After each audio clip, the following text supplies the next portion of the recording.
And they're off. A good start, Nice Baby showing the most speed from the far outside. This one can run going to race from second. Third on the outside, about 4 lengths off of the leader, is My Girl Gabby, and at the back are the pair of Mimi's Holiday and Seeds of Grandeur. Nice Baby is bet down to 1-9, and she has a 1.5 length lead as they race into the turn. This one can run 2 lengths back in second. It's another 2 to My Girl Gabby. 3 more to Mimi's Holiday, and tailing off in last is Seeds of Grandeur. The opening quarter was 22-2. Nice Baby looks comfortable on the lead as they race within the quarter pole. It is Nice Baby and Sofia Vives on top. This one can run angles to the outside trying to launch a rally but has not made up any ground at all. Mimi's Holiday rallying up the inside. Nice Baby looks well clear as they reach to the 16th pole. It is Nice Baby going on to an easy score in the opener. Nice Baby going to win by 5.5. Mimi's Holiday up for second over This One Can Run. My Girl Gabby fourth, 57-1.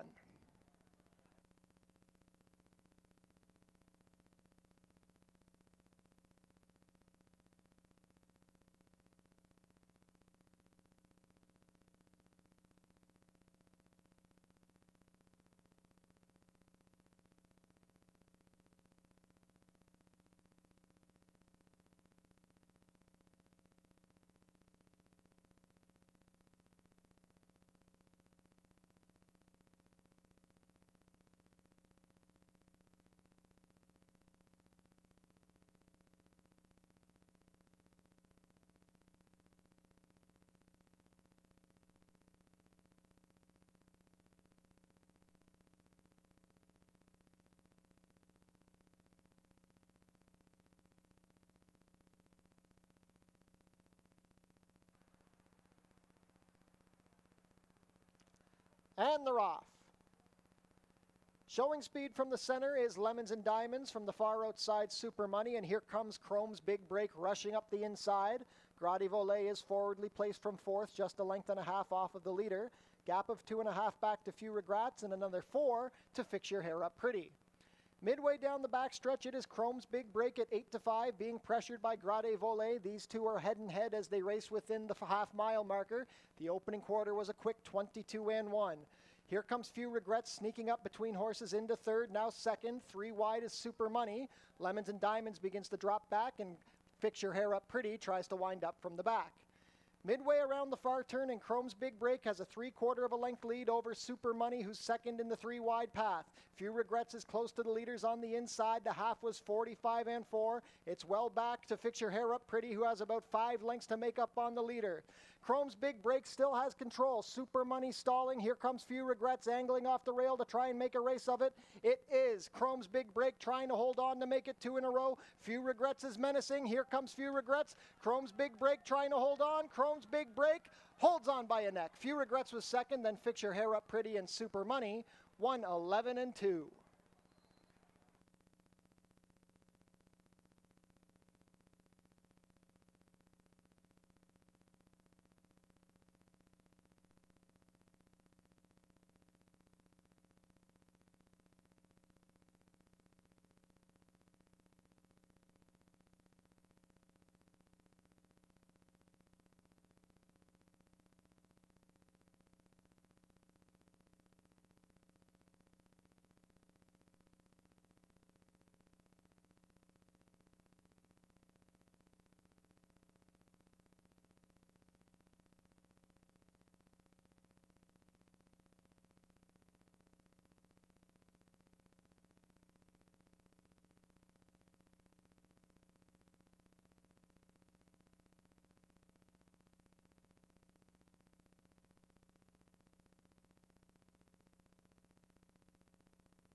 And they're off.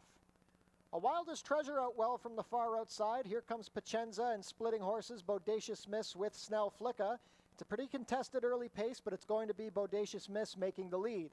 Snell Flicka second on the outside, Musical Ride stalking from third, a length off the leaders.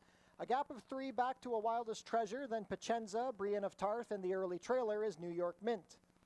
Into the turn they go, and now Bodacious Miss has opened up 2. Musical Ride into second past Snell Flicka, A Wildest Treasure moving well behind horses. 2 more back to Pacenza, then Brian of Tarth and New York Mint. Opening quarter, 22-1, and Bodacious Miss is extending the margin as they swing for the stretch. It's Bodacious Miss up by 2.5. A Wildest Treasure getting into second. Snell Flicka down the far outside with Musical Ride. Bodacious Miss holding to the lead, but A Wildest Treasure is finishing well up the inside. It's Bodacious Miss up by 2. A Wildest Treasure trying to creep closer. Bodacious Miss holds on by a half length. A Wildest Treasure was second, then Snell Flicka and Pacenza, 58-1.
And they're off. Reload Bullet out well with Sunyani to the outside. Grand Gizmo and Wilberforce are sharing early position. Then the early trailer, about 6 lengths off the leader, will be Santiago Salsa. It is Reload Bullet with a neck lead over Sunyani, who is hounding him down the outside. Gap of 2 to Grand Gizmo, who races a neck better than Wilberforce along the rail. Still 3 more back to Santiago Salsa. Fast opening quarter, 22 seconds flat. They're within the 3.5 furlong pole, and Reload Bullet and Sunyani are duking it out on the lead. Wilberforce in striking position from third. Grand Gizmo 2 wide in fourth, and Santiago Salsa begins to gather momentum. Sunyani has gone 2 lengths clear of Reload Bullet, who's tiring along the inside. Wilberforce comes off the rail, the half, 45 flat, they swing for the drive, and Sunyani is looking live. He's got a 3-length advantage at the head of the lane. Reload Bullet and Wilberforce sharing second. Grand Gizmo and Santiago Salsa down the far outside. Sunyani is extending the margin in the final furlong. It is Sunyani and Kirk Johnson in hand, wrapped up. The margin's going to be 5, but it could have been more. Wilberforce was up for second. Reload Bullet held third, 109-3.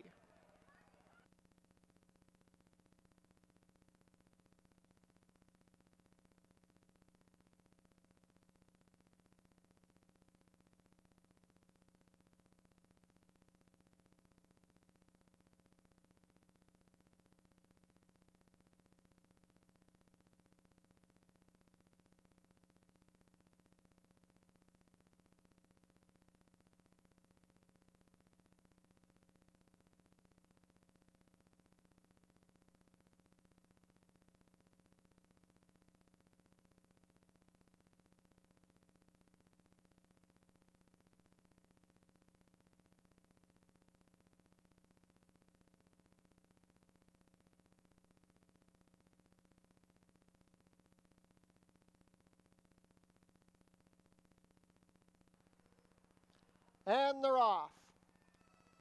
Showing speed from the outside, Truly Mischief with Core, and now Mr. Banjo Man is going to split those two. Strong Ending racing in fourth on the far outside with half to Reload. Victory March along the rail. They're a cluster at the back. Also towards the rear are Kid Forrester and Free Square. 3 across the track as they race into the turn. It's Core on the inside, Mr. Banjo Man in the center, and Truly Mischief with the head in front, 3 deep. Well spotted in fourth is Free Square. To his outside is the Bruno Chicadan stablemate, Strong Ending. Then we have Victory March, who has about 6 lengths to make up, half to Reload, and at the back, Kid Forrester. 22 flat for the quarter. They've turned for the stretch, and it is Truly Mischief opened up 2. Truly Mischief trying to get all the way. Core is still holding second. Free Square is into third along the inside, and Strong Ending. Here comes Victory March with a belated rally, but they're not going to get to Truly Mischief. Truly Mischief and Sofia Vives by 2.5. Core holds second, then Victory March and Free Square, 56-1. Quick race here.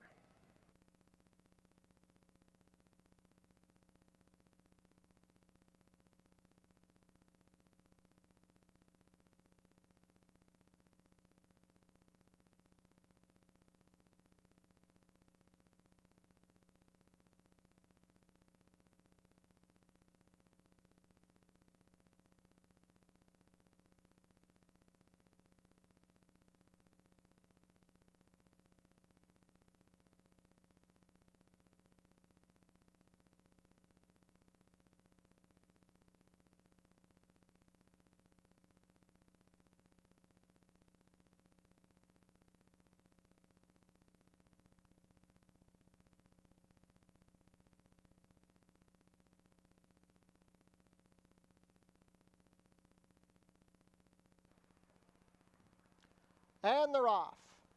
MC Jackhammer out very well from the outside. Bayesian Bullet in between them. Here comes Back to Reality. The speed is on full display in the early stages. It's Back to Reality on top of Bayesian Bullet. MC Jackhammer back to third after the fast beginning. Beyond Talented racing in fourth, about 2.5 off the lead. At the back are Spirit of Seattle and Mighty Pele. Bayesian Bullet at 6-5 is now 1.5 clear as they race into the turn. Opening quarter in 22-1. Back to Reality, ridden along in second, 2.5 more to Beyond Talented third. MC Jackhammer is fourth in the two-path. Following that one, Spirit of Seattle and well back to Mighty Pele. Quarter of a mile left to race, and on top, Bayesian Bullet and Leo Salas. They've drifted out a little bit as they head into the stretch. Still second, Back to Reality. It is well back to Spirit of Seattle, who's trying to get into third past MC Jackhammer. Still on top, Bayesian Bullet looking to make all the running. Back to Reality, stubborn on the outside, but not making up much ground. Bayesian Bullet on top, Back to Reality second, MC Jackhammer third. They're not going to get to Bayesian Bullet. Bayesian Bullet by 2, then Back to Reality, MC Jackhammer and Spirit of Seattle. 103-4.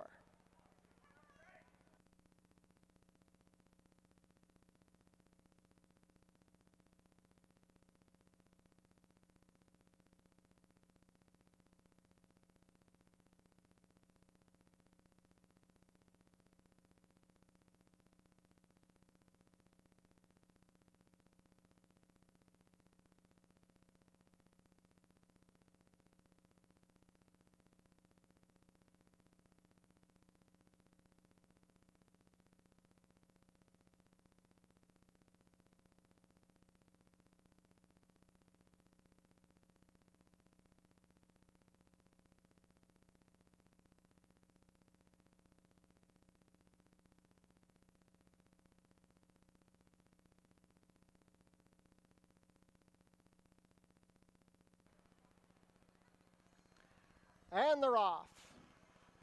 Hiatus showing speed from the outside with Dots Vision and Thelonious.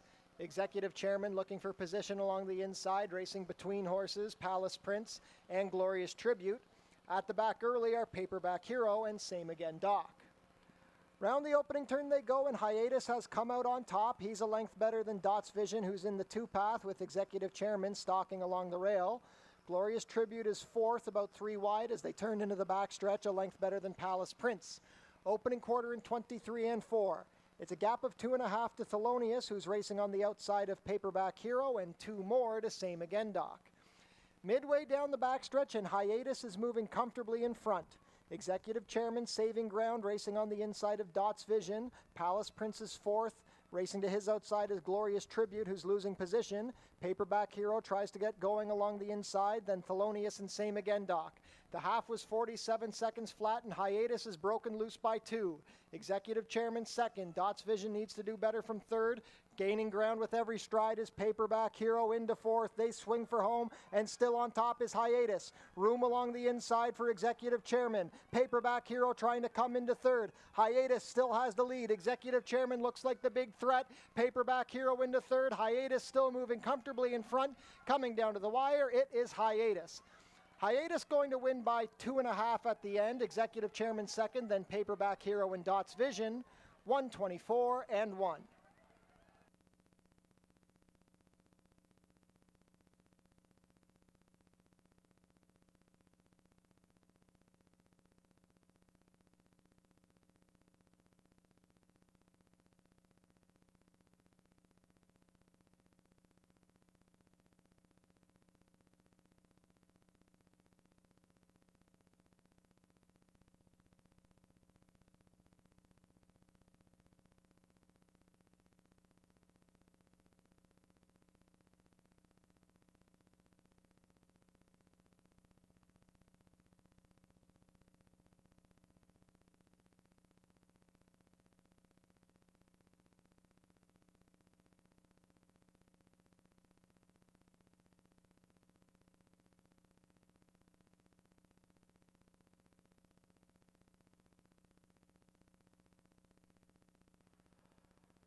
And they're off.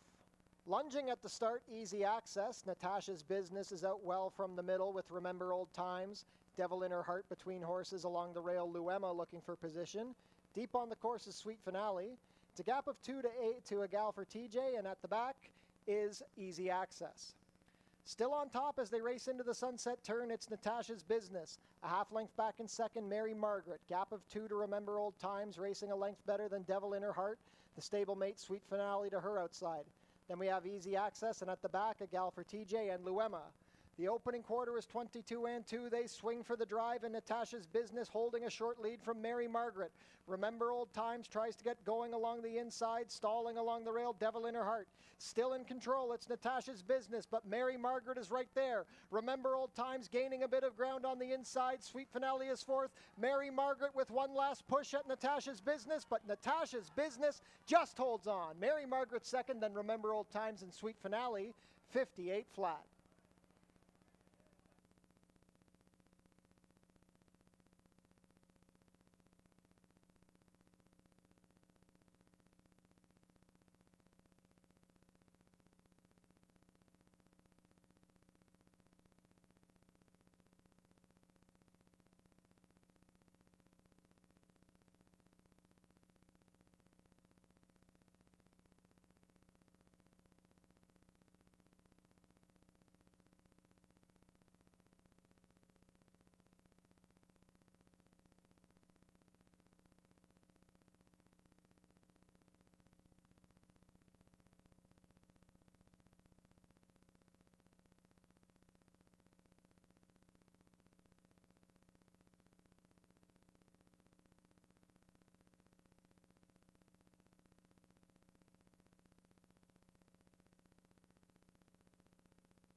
Ladies and gentlemen, welcome back to Fort Erie Racetrack for another Tuesday afternoon of racing here at the Border Oval. It is an overcast day here in the fort, definitely chilly by current seasonal standards. I don't think the -10 showing on the display is currently correct. I would estimate it more at about +10 degrees. Main track is fast and we are off the turf course today.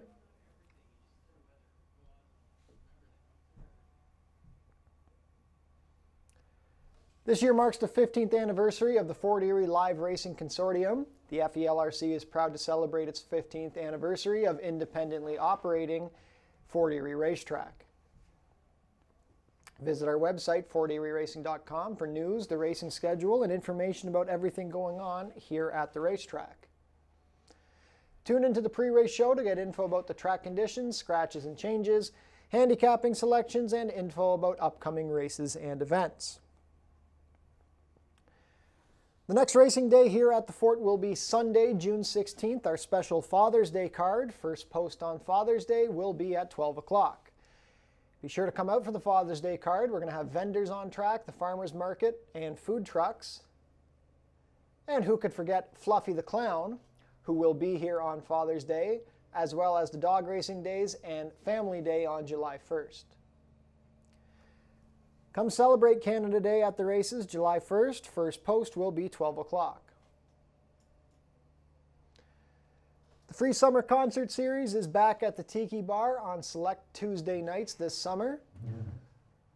Concerts will begin after the last race, about 7:30. Our next concert will be Tuesday, July 2nd, featuring the Figure 4. Fort Foodie Fest will be taking place on July 7th, starting at noon. Celebration of food trucks here in the Fort Erie area. Event sponsored by Silvergate Homes.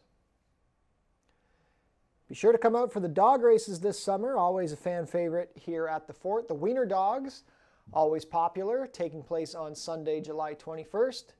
Then on August 18th, we're going to have the Basset Hounds and the brand new Corgi races. Registration is now open for the dog racing events. Visit our website to register your dog for the races. The Prince of Wales Stakes will be taking place on Tuesday, September 10th. Be sure to mark your calendar for the second jewel of the Canadian Triple Crown. Fort Erie's Track-O-Lantern is taking place on October 14th. It starts at 12 o'clock. Kids in costume can trick or treat around the track. Head down to the Paddock Shack for burgers, hot dogs, sausages, fries, poutine, plus beer and soft drinks, located next to the walking ring. Be sure to book your table in the Turfside Dining Room, open on live racing days. Reservations are recommended. Treat your team to an exciting day at the races. It's only $13.50 per person plus tax. It's a 20% savings. The track pack includes one food item, one drink, and a Fort Erie live racing program. For more information, go to our website. Become a member of HPIBet.com today. Get $100 when you bet $100, plus your first bet is on us. Tune into Your TV Niagara for the Fort Erie Race Replay Show, Channel 700, Thursdays at 10:30 and Saturdays at 10. Pick 4 and Pick 5 pools are guaranteed at $10,000. Pick 5s today kicking off in races 1 and 4. The Pick 4s begin in races 2 and 5.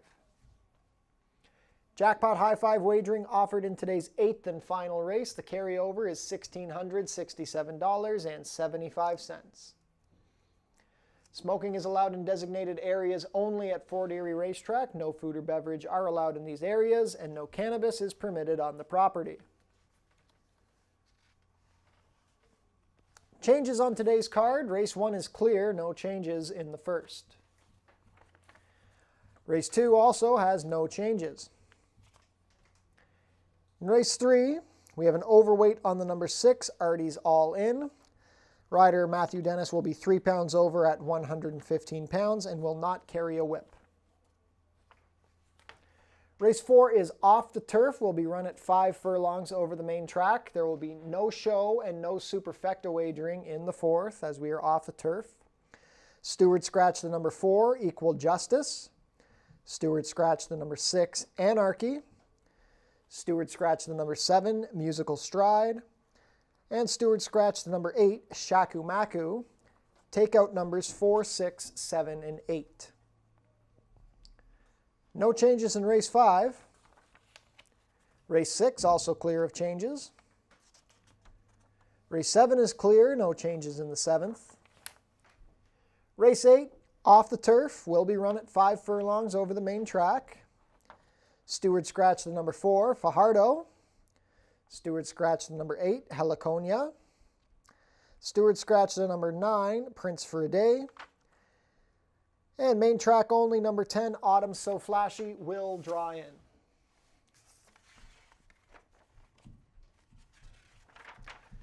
So excited to be back here at Fort Erie Racetrack, our third card of the summer here at the Fort. 8 races coming your way. A little unfortunate to be off the turf, but we still have some pretty competitive dashes here on the card. Let's take a look at some selections. Race 1, it's a claiming race for 3-year-olds and up which have not won a race this year or which have never won 4. $4,000 is the claiming price, going 1 mile and 70 yards over the main track. Top pick here is the number 5, Private Lake. This one going for trainer Richard Davis and Ishmael Mascara. Mascara had a good day last week. I believe he had 2 wins on the card. Private Lake wintered at Mahoning Valley. Had a few okay efforts there. He did win a race there in December. Had a little bit of a break in the spring, then came back at Woodbine on May 31st. Failed to threaten in a wide open race there for $7,500. He gets back to the dirt. He gets back to 4,000, which should suit him well.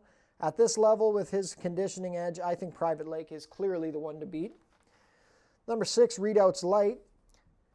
Got his season off to a start in a sprint in the slop on May 28th. Came rolling from last to finish 4th. Only got beat a length and a half. He definitely will appreciate the added distance, going 1 mile and 70. Gets a little bit of class relief. Solid 9-year-old, looks good in this group. Then the number 1, Private Network. This one comes up from Tampa, going for the combo of Howard Keene and Tanika Wolf. Howard Keene had a winner at Woodbine over the weekend, blew up the board at 31-1, and already has a win here at the meet. Private Network's been racing for $5,000 at Tampa with mixed results. Drops in class, draws a good post, could be live in his Fort Erie debut.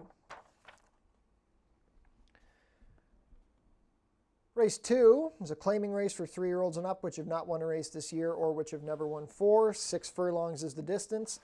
Claiming price of $5,000 down to $4,750.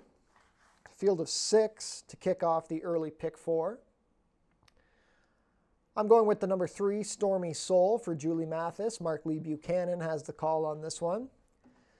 Stormy Soul hooked a solid group for $6,500 at Mountaineer on May 13th. That was his first start since September. He ran a pretty good third, I would say. Gets a drop in value. This definitely looks like an easier bunch of horses. And he did have a nice run here at the Fort back in September. He could be a speed factor. Stormy Soul, my pick here. Number 5, Great Go-Go, going for Bill and Janelle McMahon. Ishmael Mascara piloting this one. Disappointed in his Fort Erie debut on May 28th. He chased the speedy Mobilizer and had nothing saved for the stretch. Might have needed that start. Going to give this one a nod to improve second time out. He's an 8-time winner in his career. Tough horse to ignore. I can definitely forgive the poor recent effort. Then the number 4, Exceed. Exceed comes out of the same race as Great Go-Go. He sat in mid-pack and came running to be 5th, but only got beat a length and 3/4. So that's a pretty good effort. Had a nice, better results over a fast track. Has won in the slot, but he did run a really good third behind Core and Shaku Maku over a fast track last September. Exceed, 2-1 morning line might be a little light, but I do expect him to run well here. Chris Husbands rides for Roy Augustino. Race 3 is a claiming race for 3-year-olds and up, which have never won 2. We're going 6 furlongs for a claiming price of $8,000 down to $7,000. Going with a bit of a price here. The outside runner, number 6, Artie's All In. Artie's All In raced against non-winners of 3 in his last start of the season, October 16th in the mud. Finished 5th, got beat about 5 lengths to Have to Reload, Would Be Wild, Raging Bear. Pretty good group for that level. His dirt form is pretty decent, though. He did get beat ahead although he was disqualified as a non-starter. When racing for $5,000 last August, I just think this horse has the numbers to compete. I don't think he looks bad. 10-pound apprentice Matthew Dennis riding for Tony and Ryan Alderson. Matthew Dennis's first start here at the Border Oval. Number 1, Classy Boy, figures to be the favorite, I would say, coming in from Woodbine for trainer Ralph Biamont. Leo Salas will ride. Classy Boy, his form's obviously hit and miss. He hasn't run since September. The dirt is a bit of an unknown. His only race on dirt was his career debut against Florida-bred maiden special weights, and he was just kind of out of it the whole way. But I think at this level, he should be tough. Number 5, Grand Ambition, going for Jeff Voice and Ishmael Mascara. 2 for 2 last week. Grand Ambition has not run on the dirt before. He won first off the claim for these connections at Woodbine in October. Closed out a season with a mid-pack effort for 10,000 non-winners of 2. He should be right at home, just has to handle the dirt. Race 5, claiming race for 3-year-olds and up, which have not won a race this year or which have never won 4. We are off the turf, so this will now be run at 5 furlongs over the main track, and we are scratched down to a field of 4. Top pick here is the number 5, Big Time Louie. 10 lifetime wins and 29 starts for Big Time Louie. I shouldn't have to say much more than that. He did not show any of his normal speed when kicking off the season in the mud on May 28th, but he really came rolling, got beat a length and 3/4 behind Mobilizer. Should be quicker out of the gate this time. This is a short field, and this horse just oozes class. Very tough to knock Big Time Louie. Number 1, Bound Lucky.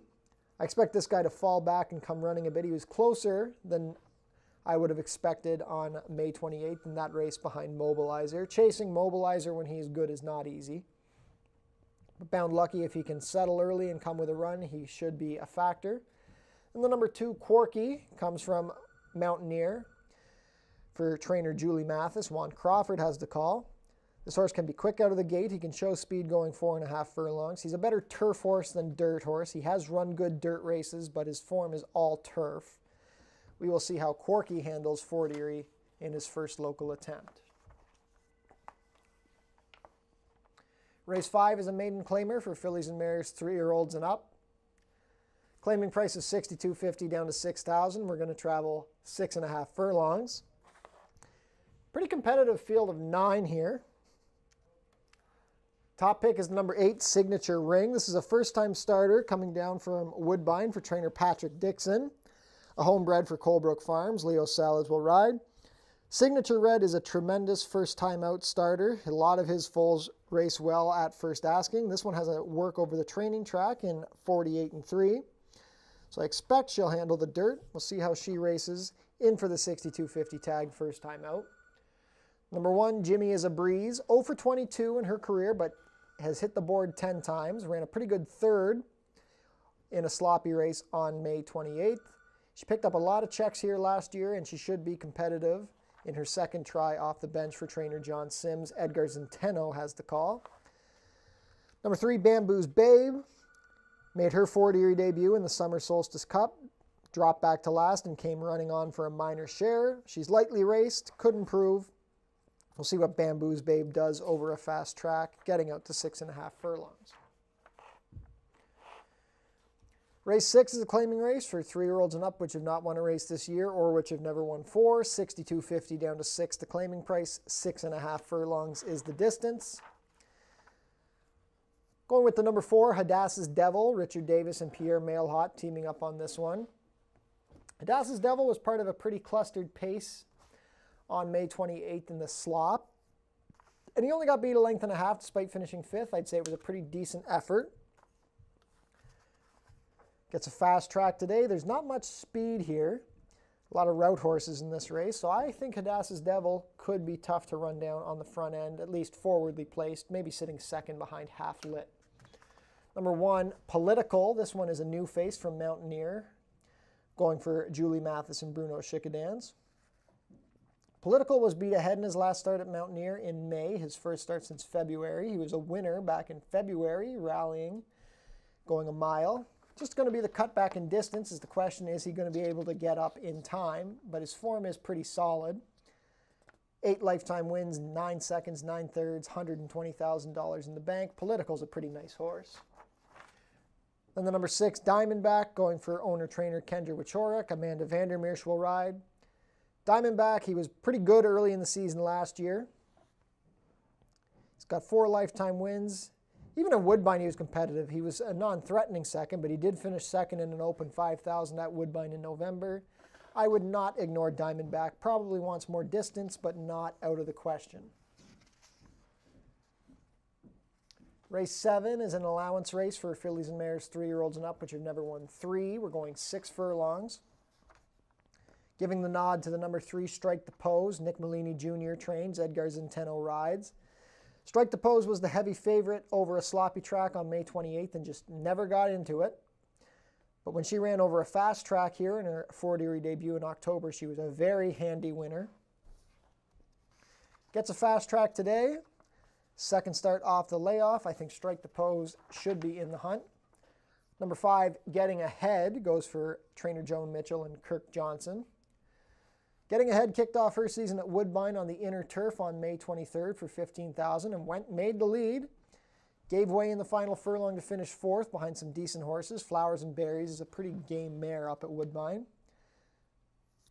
This filly took to the Fort Erie dirt very nicely last year. She handles it fast or sloppy. She's got that speed out of the gate. If she gets loose, she could be tough to run down.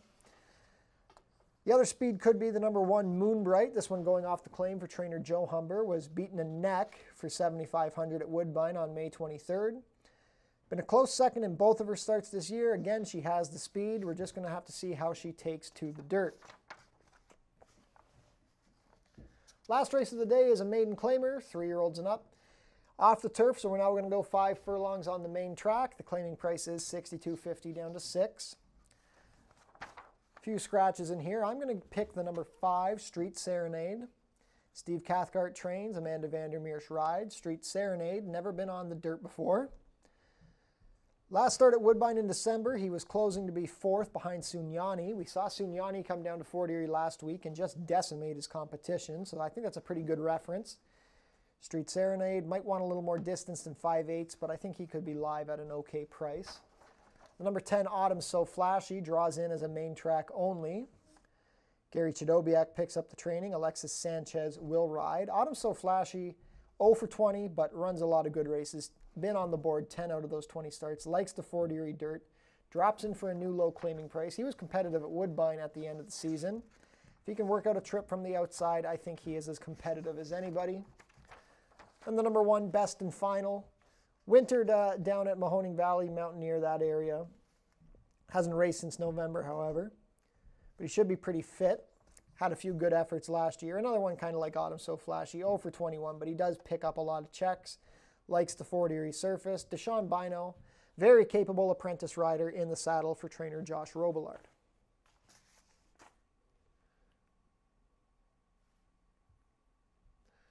So that's a look at our card today. 12 minutes to post for the first race. Best of luck with all of your wagers, and thank you for joining us here at Fort Erie.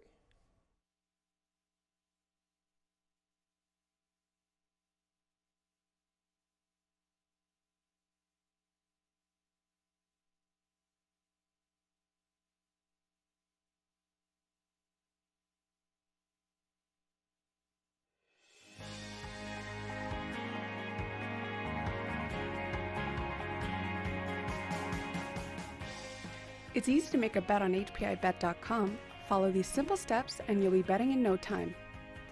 First, go to the HPIBet.com website. Sign in to your HPIBet account. Find the track and race you want to bet on. Click on the Place Bet button. Click on the bet type you want to wager with. Click on the amount you want to wager. Click on the horse you want to wager on. Click on the green Place Bet button. Review your bet confirmation information. It's all done. Remember, all this can be done on most mobile devices. Now cheer on your pick to victory.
Field is making their way on track for today's first race. Race 1 is a claiming race for 3-year-olds and up, which have not won a race in 2024 or which have never won 4 races.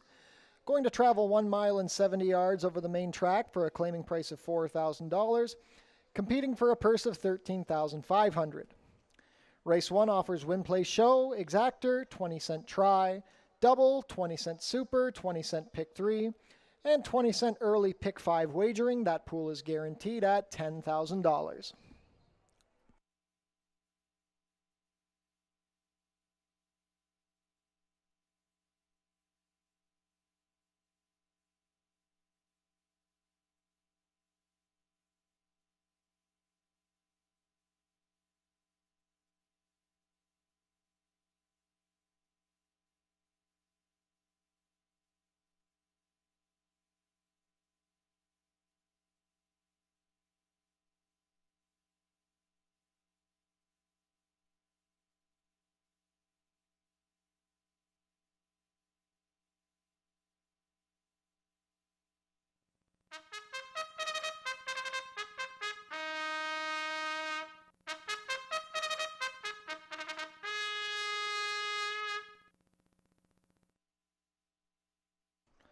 Race 1 post parade, number 1 is Private Network.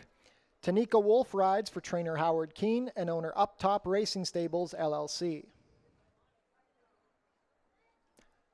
Number 2 is Cryptic Creed. Kirk Johnson in the saddle for trainer Ken Albu and owner Six Brothers Stable. Candace Warwick owns the number 3, Fifth Season. Terry Husbands pilots for trainer Steve Cathcart. Number 4, AI Initiative. Alexis Sanchez has the call for trainer Sharon Chicato and owner Jim Vitier. Number 5 is Private Lake. Ishmael Mascara rides for trainer Richard Davis, who owns in partnership with Catalano and Notso. Completing the field, number 6, Readouts Light. Chris Husbands rides for trainer Josh Robillard and owner Radcliffe Racing Stable. 6 minutes to post for today's first race. $10,000 guaranteed early pick 5 begins here.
Down to 2 minutes to post for today's first race. The current favorite at 2-1 is the number 6, Readouts Light. 5-2 action on the numbers 5, Private Lake, and the 1, Private Network. 2 minutes to post for the first race. Now down to 1 minute. Don't forget the $10,000 guaranteed early pick 5 begins here.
Field for race 1 is approaching the starting gate. Last call to get your race 1 wagers in.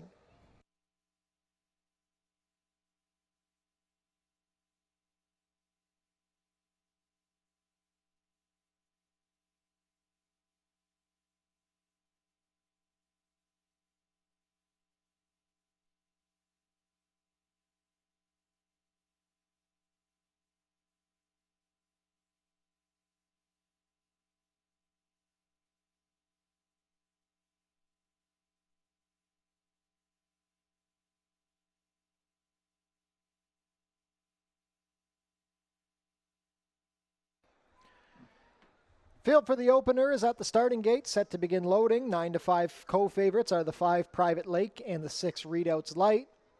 $10,000 guaranteed early pick 5 kicks off here. First to go in, Private Network and Tanika Wolf. Cryptic Creed and Kirk Johnson. Fifth Season and Terry Husbands.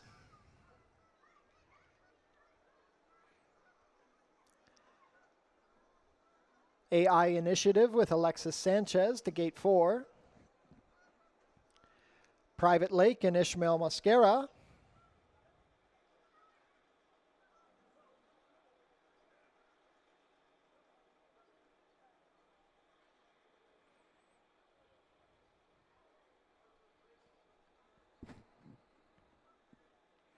Private Lake goes in. Last up, Readouts Light and Chris Husbands.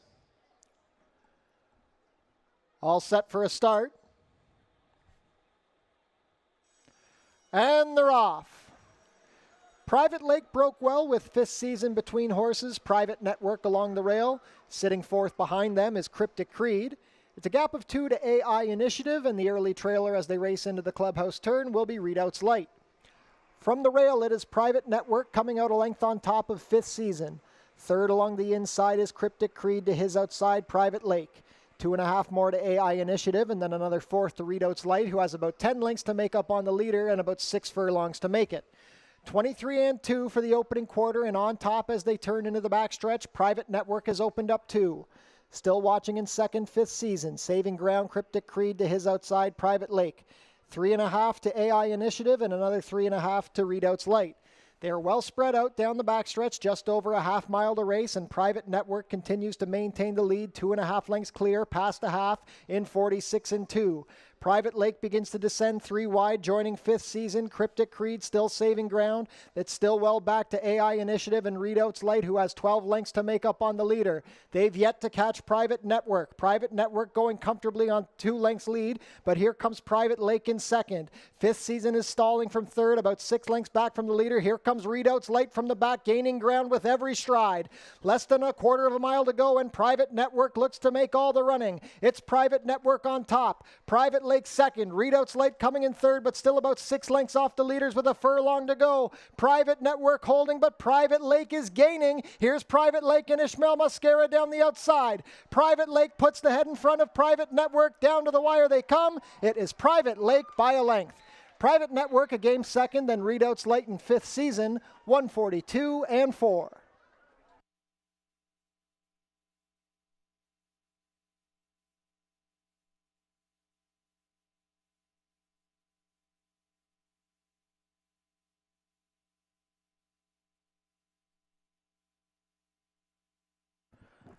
Unofficial in race 1, the winner is number 5, Private Lake. Second is the 1, Private Network. Third, number 6, Readouts Light. And fourth, number 3, Fifth Season. Unofficial race 1 order, 5-1-6-3.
Race 1 is now official.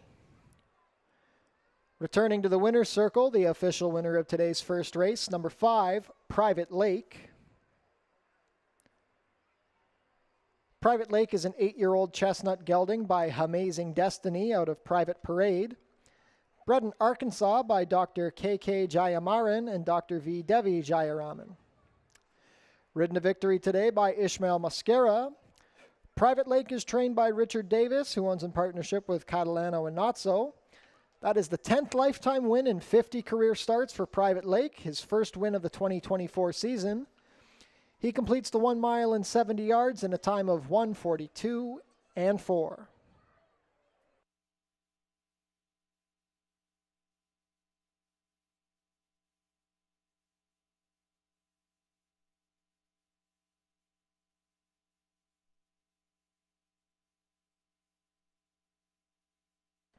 Prices are up. Private Lake returns $4.80 to win, $2.90 and $2.10. Second, number 1, Private Network, $4, $2.80. Third, number 6, Readouts Light, $2.20 to show. $2 Exacta, 5-1, $15.90. The $1 Try, 5-1-6, $14 even. $1 Super, 5-1-6-3, $61.45.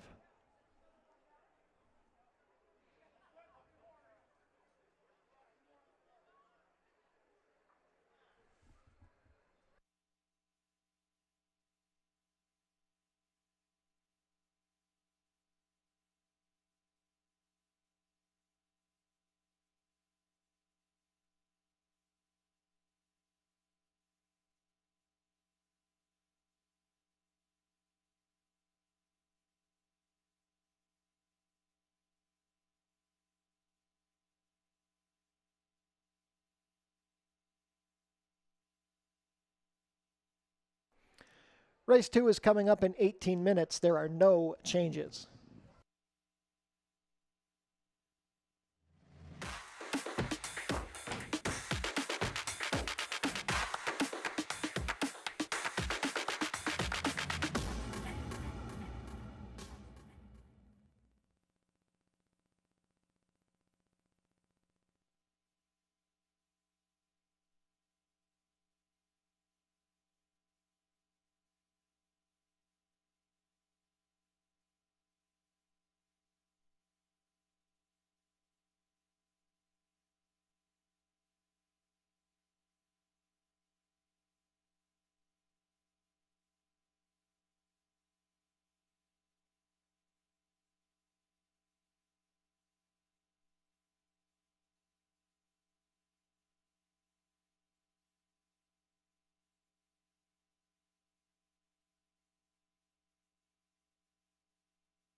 We're getting ready here for race number 2, a $5,000 claiming event. 6 furlongs is the distance here, and this is for horses that have not won a race in 2024 or 4 races in their career. And I have to say, paddock pick-wise does not make my top 3 when I handicap this race on paper, but I thought the one more ring looked fantastic here. This horse 4-1 on the morning line, one of several in here for trainer Julie Mathis. But with that said, I actually went with the stablemate of one more ring as my top pick, that being the number 3, Stormy Soul. Look at that performance off the layoff. We saw this one September 18th here at Fort Erie and didn't see this one again until West Virginia, and that was just a couple weeks ago at Mountaineer back on May 13th. I think all in all, it was a good effort. You see kind of an even third in the end, was defeated by 4 lengths, but I think looking at the race, how productive it was is what we should focus in on. You look at the top 2 finishers in there, they came back to win next time out. The winner came back to win a $10,000 claiming event with a nice figure. Drive by Lover, the runner-up, came back to win, and more importantly, the 2 horses directly behind Stormy Soul also won their next outing. So always looking for races that are kind of key races to focus in on, just knowing that the horses that kind of surrounded Stormy Soul in front and behind all came back to win. So very positive sign. And prior to that, you can see had 2 outings here last year, and obviously the second of the 2 was the better effort. I thought maybe 5 Ace was a little bit slow. This horse was further back, and you can see the tactics in that second outing locally completely changed. They had this one much more forward and just got defeated in the end by a length. So excited to see this one in for the $5,000 tagger, I should say specifically for this one, $4,750, and the 6 furlong distance I think is really going to work for him well second time off the layoff. The number 4, Exceed. I like this horse a little bit on opening day. Now, I liked him. I liked his stablemate, and when you look at the trip that he got, he finished 5th. He needed to show more. He didn't really have much to offer in the stretch, but he didn't lose ground. So I won't kind of knock his effort too hard. He missed by less than 2 lengths. You can see the top 5 in there were pretty close in the end and maybe just needed the race. I expect this one to take a step forward second time out. Obviously, the track conditions very different than we saw here on opening day, and maybe that will play a role. And positive sign that Chris Husbands stays with this one. Was aboard back on opening day and back aboard today. And then finally, I have to go with one of my favorite old-timers here at the Fort, the number 6, Brady O'Brady, a 10-year-old son of Spaniard who's just been very consistent throughout his racing career. When you focus in on his 9-year-old campaign, he ended up getting a win. Yes, it was via the disqualification, but honestly, in all of his local appearances, he showed up each and every time. You can see that his worst finish was a 4th place finish 3 starts back. You can see some of the names that he faced in some of those races: Fafa Fui, Take a Chance, Money Matters, some really nice local horses. And, you know, one thing's for certain, he can kind of show a good performance off the layoff. Now he is another year older, but his consistency here is very remarkable and something to take note of here. A 7-time winner locally at Fort Erie. Lewis Salas has the call. So for me, the number 3, Stormy Soul, the top pick, but overall 3, 4, 6 here in race number 2. Don't forget, this is the start of that early pick 4, 20-cent minimum and a $10,000 guarantee. Good luck.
Field is making their way on track for today's second race. Race 2 is a claiming event for 3-year-olds and up, which have not won a race this year, or which have never won 4 races. The distance is 6 furlongs, going for a claiming price of $5,000 down to $4,750, competing for a purse of $15,750. Race 2 offers win, play, show, exactor, 20-cent try, double, 20-cent super, 20-cent pick 3, and 20-cent early pick 4 wagering. That pool guaranteed at $10,000.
Race 2 post parade, number 1 is One More Ring. Deshaun Bino rides for trainer Julie Mathis and owner Bruno Schickadans.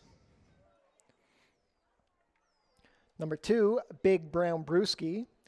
Melanie Pinto has the call for trainer Mike Blake and owner Annette Blake. Bruno Schickadans also owns the number 3, Stormy Soul. Mark Lee Buchanan pilots for trainer Julie Mathis. Number 4 is Exceed. Chris Husband's in the saddle for trainer Roy Augustino and owner Mary Lynn Augustino.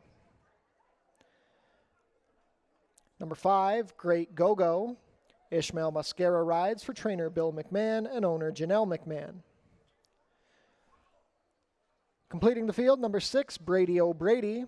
Leo Salez rides for trainer Josh Robillard and owner Radcliffe Racing Stable. 2 minutes to post for race 2, $10,000 guaranteed early pick 4 kicks off here.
Starting gate moving into position. Not much time left to get your race 2 wagers in. $10,000 guaranteed early pick 4 kicking off here. Well supported at 6-5 is the number 3 Stormy Soul, now 7-5. Support also for the 4 Exceed at 3-1 and number 5 Great Go-Go at 4-1. Not much time left to get your race 2 wagers in.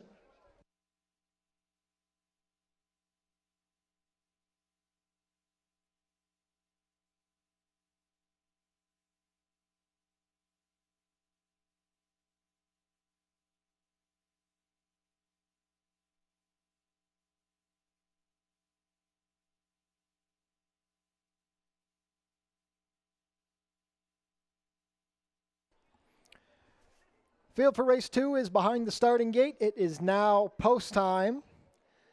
Set to begin loading. $10,000 guaranteed early pick 4 kicks off here. First up will be One More Ring and Deshaun Bino. Big Brown Brewski, Melanie Pinto in her first ride of the season. Stormy Soul and Mark Lee Buchanan, the 7-5 favorite. Exceed with Chris Husbands. Great Go-Go, Ishmael Mascara looks to complete the early double. Last in will be Brady O'Brady and Leo Salez.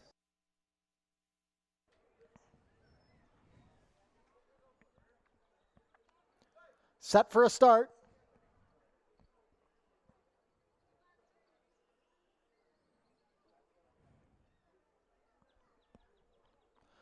And they're off. Exceed out well from the center with Great Go-Go. Along the rail, here comes One More Ring and the stablemate Stormy Soul. It's 4 in a cluster for the early pace. At the back early are Brady O'Brady and Big Brown Brewski. Emerging on top by a neck, it is Stormy Soul. Great Go-Go is racing in second. Third along the inside, One More Ring with Exceed fourth, about 2 lengths off the leader. It's another 2 back to Big Brown Brewski, who's racing on the inside of Brady O'Brady. Opening quarter in 22 and 2, they race into the turn, and it is Stormy Soul leading the way. Stormy Soul by 3/4 of a length over Great Go-Go. One More Ring is still saving ground from third as a pair with Exceed. It's 2 more to Brady O'Brady, who's just getting past Big Brown Brewski. Stormy Soul at 6-5 is now being pressured by Great Go-Go. They're head and head past the quarter pole, 45 and 4 to the half. At the head of the lane, One More Ring with plenty of room up the inside. Exceed looking live, trying to split horses. Brady O'Brady from the back, 5 with a chance with a furlong to go. One More Ring sneaks up the rail and is up by a length. Exceed getting into second past Stormy Soul. Brady O'Brady from the back. One More Ring has the lead. Here's Exceed with one last push. One More Ring holds on. Exceed second, then Stormy Soul and Brady O'Brady, 11-1.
Unofficial in race 2, the winner is number 1, One More Ring.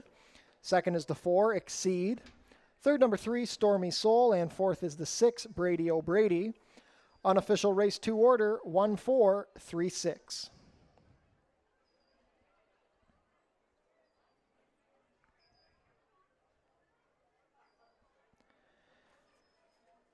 Now back to the winner's circle, the unofficial winner of today's second race, number 1, One More Ring.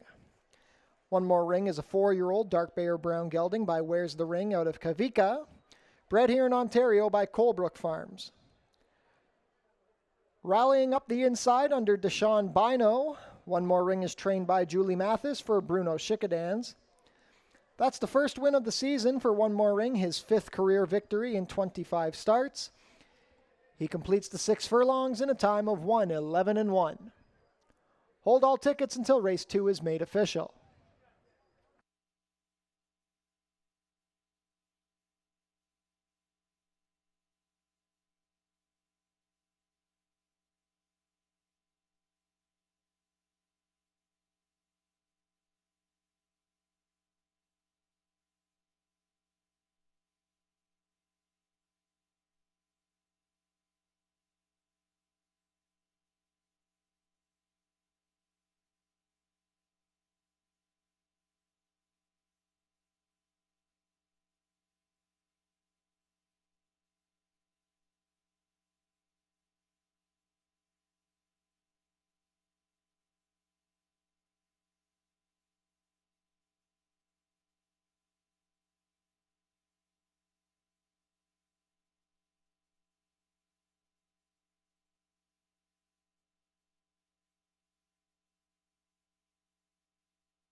Race 2 is official.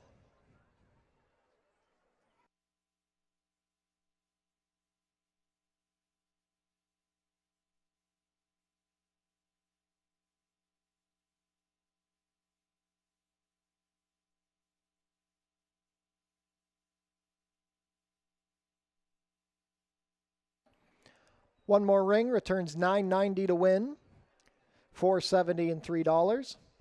Second, number 4, Exceed, $3.60 to place, $2.50. Third, number 3, Stormy Soul, $2.30 to show.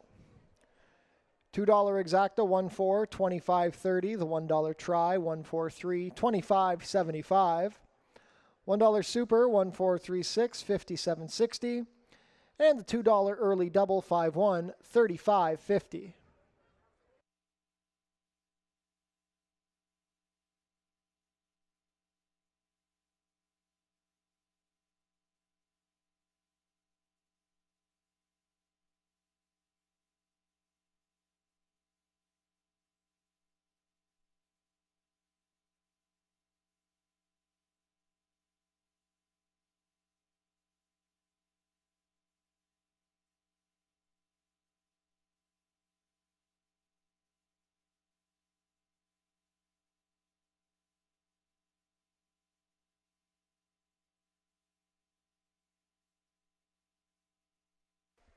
On screen now is the show photo from race 2.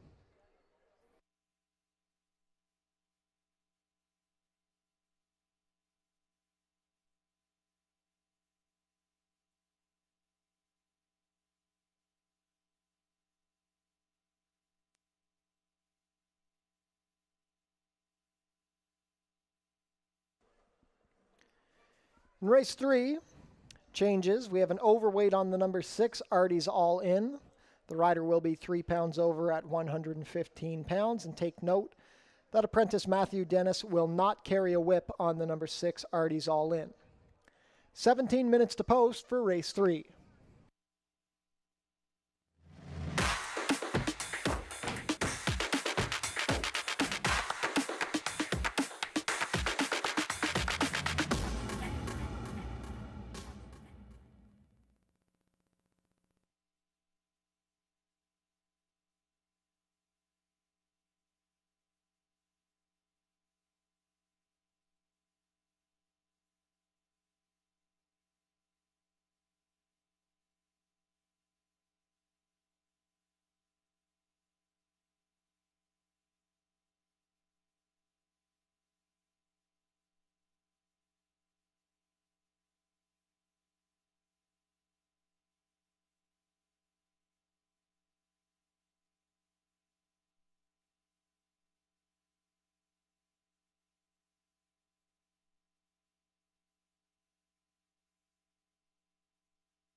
Race 3 is up next. This is an $8,000 claiming event for non-winners of 2 Life, a distance here of 6 furlongs. An interesting field, some interesting horses in here, Armaline being one of them.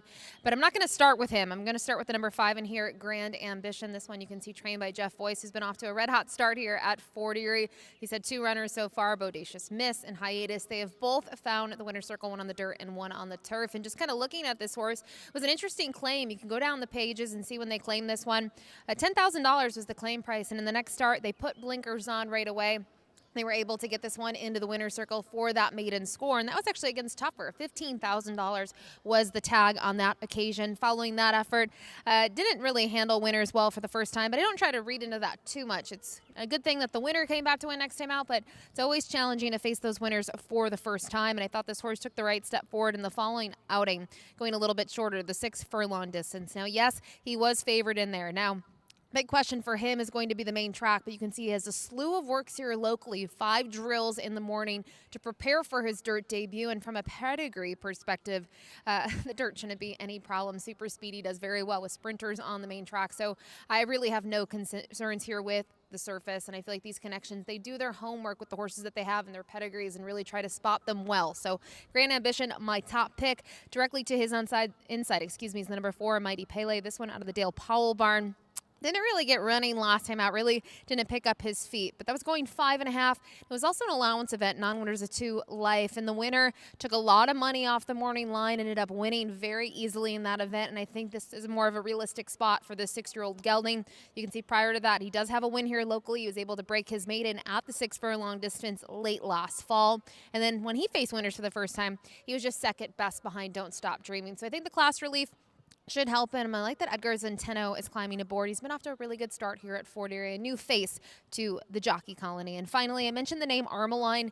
He may ring a bell to some of you, and he rang a bell to me. He was our 1 scratch last year in the Prince of Wales Stakes. He was entered. Now, he's a son of Army Mule, and you kind of look at where he was campaigned. We've seen him on the synthetic, the Tapete up at Woodbine, and the turf, but Army Mules are just as good on the dirt, if not better. I don't think from a pedigree perspective, you can see out of by Army Mule out of a Star Guitar mare should have any problems with the surface. He does have a bullet drill here back on June 1st, 48 flat, the fastest of 8 workers at the distance.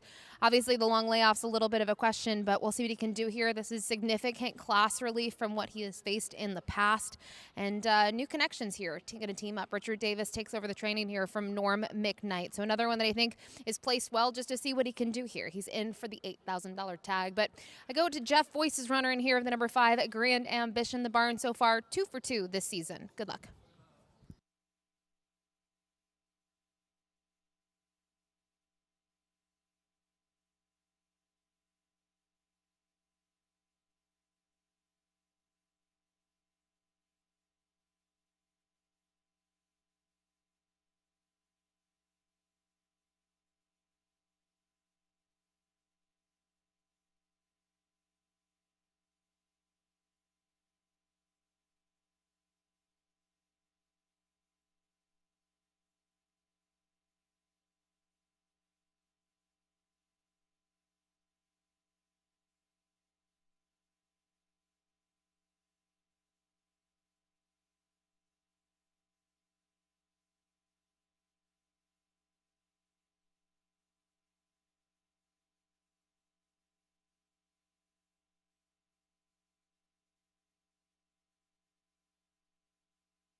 Field is making their way on track for today's third race. Race 3 is a claiming event for 3-year-olds and up, which have never won 2 races. Claiming price of $8,000 down to $7,000, traveling 6 furlongs for a purse of $22,200. Race 3 offers win, play, show, exactor, 20-cent try, double, 20-cent super, and 20-cent pick 3 wagering.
Race 3 post parade, number 1 is Classy Boy.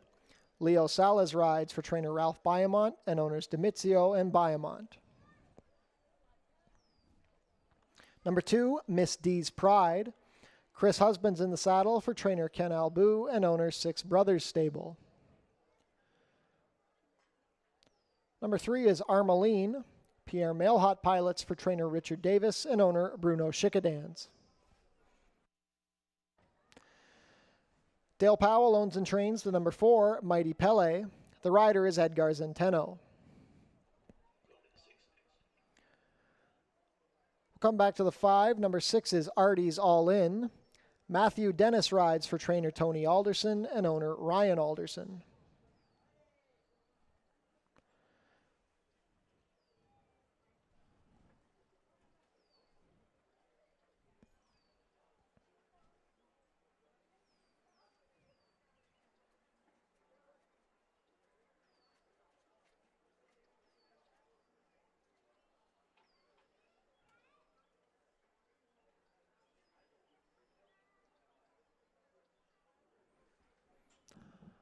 On screen now, the number 5, Grand Ambition.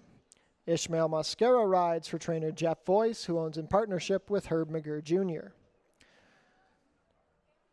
Not too much time left to get your race 3 wagers in.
Starting gate taking position. Not much time left to get your race 3 wagers in.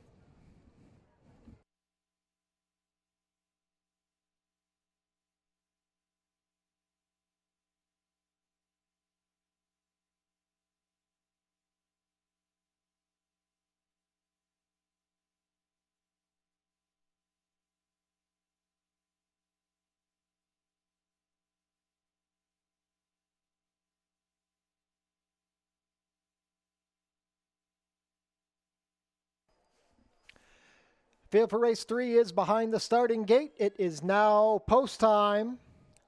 Co-favorites at 2-1 are the 5 Grand Ambition and the number 3 Armeline.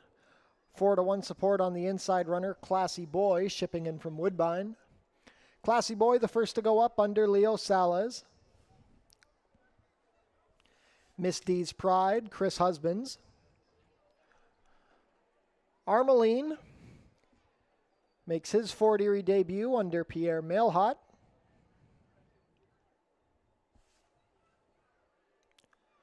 Mighty Pele and Edgar Zenteno.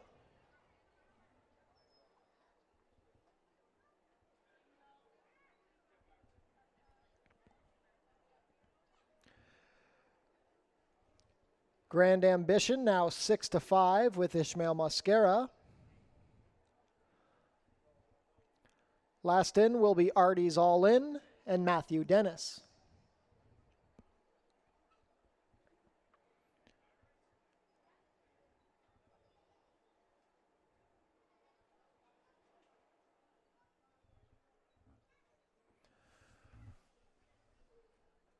All set for a start. And they're off. It's a clean break. Grand Ambition going out best of all. Classy Boy along the inside and Mighty Pele splitting them. Armeline rushing up under a hold early is Misty's Pride. The early trailer is going to be Artie's All In. Tugging at the rider, it's Armeline ahead in front of Classy Boy. Mighty Pele is third, a length off the leaders. Grand Ambition back to fourth. Fifth is Misty's Pride, about 2.5 lengths off the lead. And it's a gap of 5 to Artie's All In. Quick and contested opening quarter of 22-2. It is Classy Boy with a neck in front of Armeline, who's tapped on for more. Grand Ambition striding up nicely from third in the 3-path. It's a gap of 2 back to Misty's Pride, who's saving ground on the inside of Mighty Pele. Trying to get going now from the back is Artie's All In, still with about 8 lengths to make up on the leaders. The half was 45-4, and at the head of the lane, Grand Ambition has cruised to control. It is Grand Ambition on type. Classy Boy second along the inside. Armeline trying to hold third, but being passed now by Misty's Pride. It's all Grand Ambition extending the margin with every stride. Grand Ambition and Ishmael Mascara as easy as it gets here, going to win by 7. Classy Boy going to hold second from Mighty Pele and Artie's All In. 1-10-2.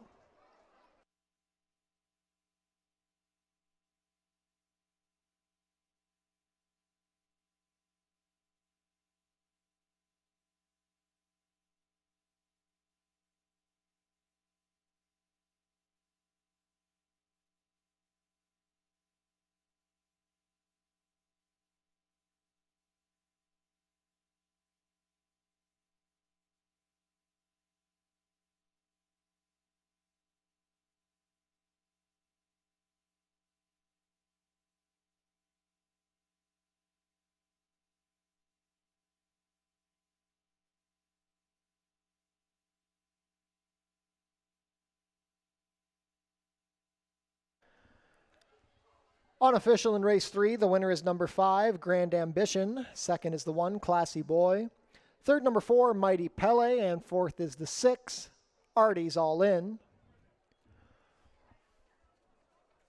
Unofficial race 3 order, 5-1, 4-6.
Now back to the winner's circle, the unofficial winner of today's third race, number 5, Grand Ambition. Grand Ambition is a 4-year-old bay gelding by Super Speedy out of Miss Ambition, bred here in Ontario by Joe Perrone and Paul Cooper. Ridden to victory today by Ishmael Mascara, scoring him a double on the card. Grand Ambition is trained by Jeff Voice, who owns in partnership with Herb McGurr Jr. Second lifetime win in 12 starts for Grand Ambition. He takes his Fort Erie debut, completing the 6 furlongs in a time of 1:10 and 2. Hold all tickets until race 3 is made official.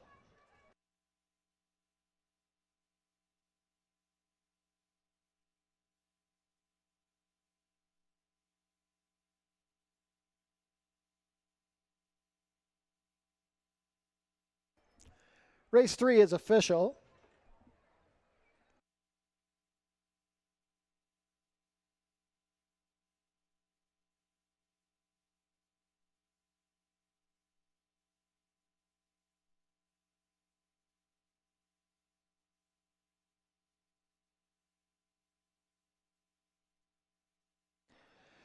Prices are up. Grand Ambition, $430 to win, $280 and $240.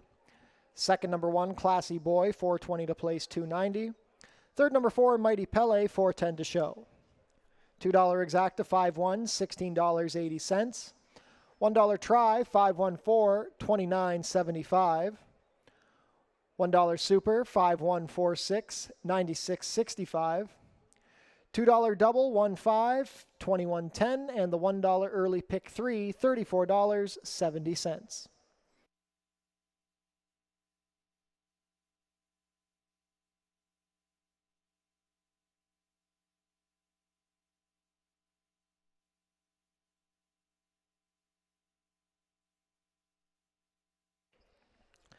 The winner was claimed, number 5, Grand Ambition, claimed by Icon Racing Stables, moves to the barn of trainer Tony Adamo.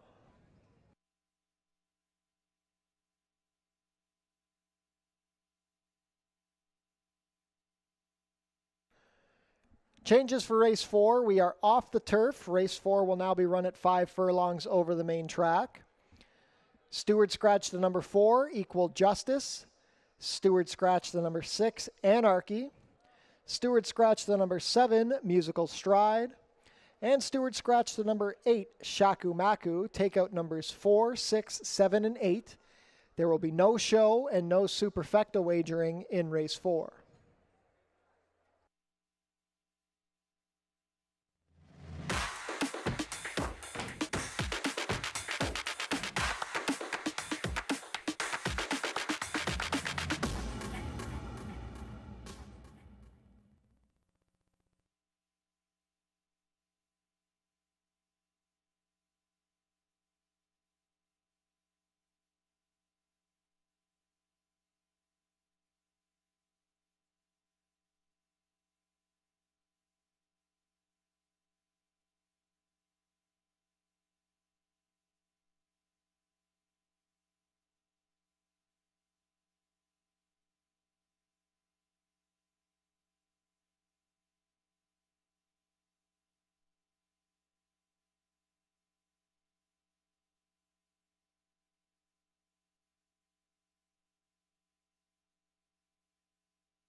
Well, the late pick 5 gets underway here in race number 4, and unfortunately, this race was carded for the turf with a field of 8, and now that it's moved to the main track, the distance stays the same. Well, we've lost half of the field, so just a field of 4 going post for it here. And with that said, it's an interesting race to look at. A lot's going to come down to the pace in here. Only going 5/8 on the dirt. We know that it does play quite well to speed, and a couple of horses, they've shown glimpses of speed in the past, and others maybe don't have the stamina in the stretch. So I do think overall, pretty evenly matched group top to bottom. And when I looked at this and kind of switched my picks around, I do go to the number 5, Big Time Louie, on top. And I'll admit it, I did use him here on opening day and was expecting a little bit better of a performance from him, but maybe he needed a race off the long layoff. All in all, I thought he raced okay. He made up some ground late to finish 4th. He missed by less than 2 lengths. And for him in the past, you can go down the page. He has the option, or the ability, I should say, to be a bit more forward. And just with the compact field, I'm going to be very curious to see what Leo Salas does with this horse, because knowing that you go down the page, say 2 starts back, I know it was a different surface. He can be quick. And last time out, he tried to circle them from the back of the pack. Now, talked a little bit about speed in here. Quarky has shown some early foot. We saw that back on May 20th at Mountaineer going 4.5, but he didn't have the stamina. And the one horse I would say that also is very quick is the 3 Red Maple, and he's who I do use in second. You can see now in a new barn who, I really respect these connections from their small sample, has done some really good work. You can go back to last year with a horse by the name of Diamond Heist and seeing Kendra's work. It's this one in the barn, and this one was second at Ajax in that Battle of the Breeds race. Had to face some thoroughbreds and quarter horses in there, was second best to kind of cap off his 5-year-old season. Now, you can go down the page. There have been times where he's been able to get the job done. This is the distance he needs to go. 4.5 or 5 furlongs. He gets 5 furlongs here at the Fort. Has been able to be forward. We saw that back in September of 2022. And yes, he was winless in 2023, but I just think he finds himself in a spot today where maybe he's worthy of a look. But I did go to his rival on the outside, the number 5, Big Time Louie. Don't forget, this is the start of the pick 5, $10,000 guarantee in that pool. Good luck.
Field is making their way on track for today's fourth race.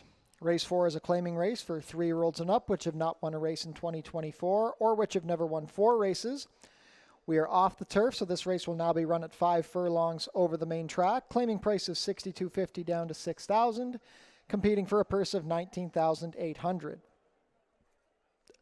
No show and no superfecta wagering here in race 4. Race 4 offers win place, exactor, 20-cent try, double, 20-cent pick 3, and 20-cent late pick 5 wagering. That pool is guaranteed at $10,000.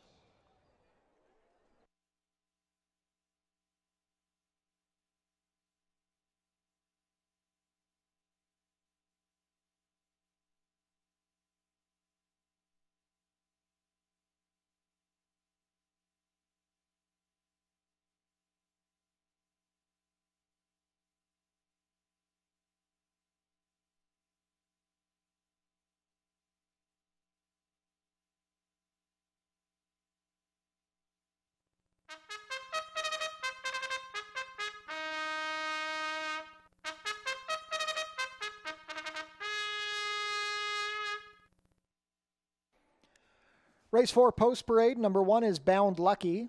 Alexis Sanchez rides for trainer Sharon Chicotto, who owns in partnership with Vitir and Bahari. Number 2 is Quirky. Juan Crawford in the saddle for trainer Julie Mathis and owner Alicia Robillard. Racing Stables own the number 3 Red Maple. Chris Husbands pilots for trainer Kendra Wichorek. Scratch the 4. Number 5 is Big Time Louie. Leo Salas rides for trainer Roy Agostino and owner Even Stevens Stables Limited. Scratch numbers 6, 7, and 8. 2 minutes to post for race 4. $10,000 guaranteed late pick 5 begins here.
Starting gate taking position. Not much time left to get your race 4 wagers in. $10,000 guaranteed late pick 5 begins here.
Field for race 4 is behind the starting gate.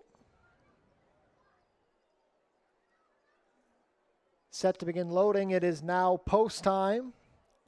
Even money choice is the number 5, Big Time Louie. 8-5 support for the number 2, Quirky, coming in from Mountaineer. Field of 4 to kick off the $10,000 guaranteed late pick 5.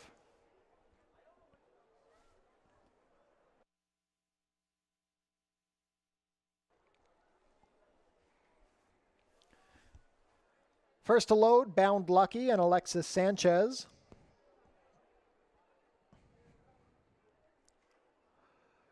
Quirky in his Fort Erie debut with Juan Crawford. Red Maple and Chris Husbands. Last in, Big Time Louie and Leo Salas.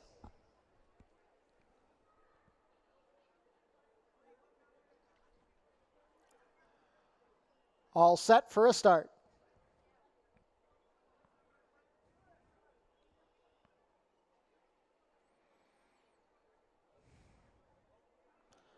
And they're off. Quirky dwelt at the start, spots them about 5 lengths.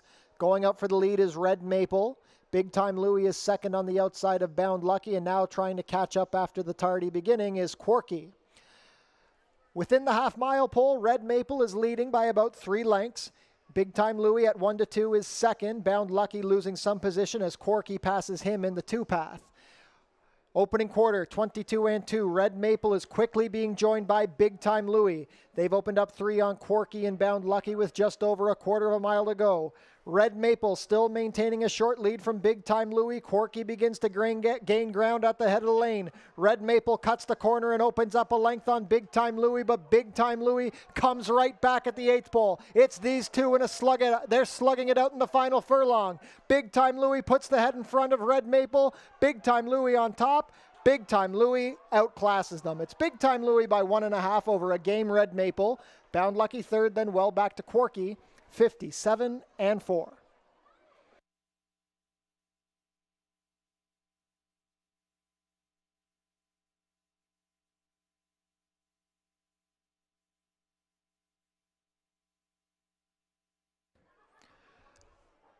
Unofficial in race 4, the winner is number 5, Big Time Louie. Second is the 3, Red Maple. Third, number 1, Bound Lucky. And fourth, number 2, Corky. Unofficial race 4 order, 5-3-1-2.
Now back to the winner's circle, the unofficial winner of today's 4th race, number 5, Big Time Louie.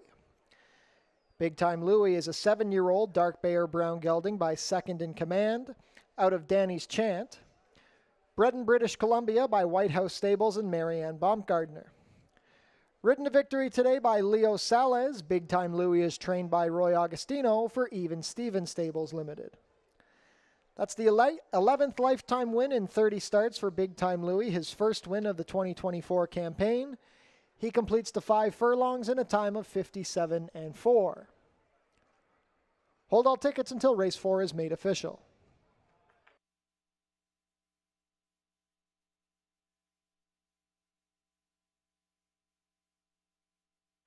Race 4 is official.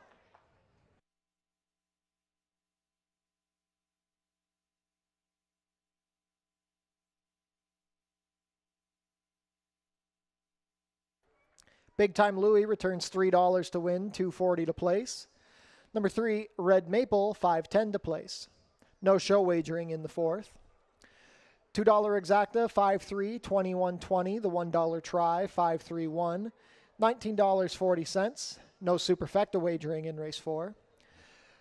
$2 double, a pair of fives, $8.10. And the $1 pick 3, $21.80.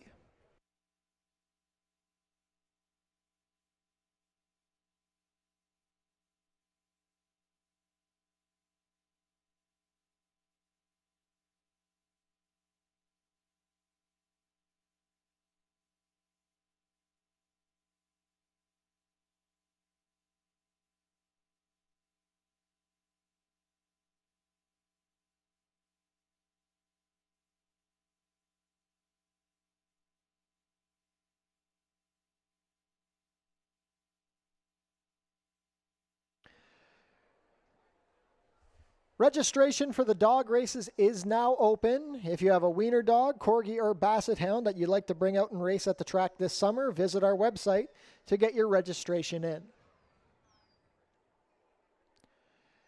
And a reminder that this coming Sunday, our Father's Day card, first post, will be at noon.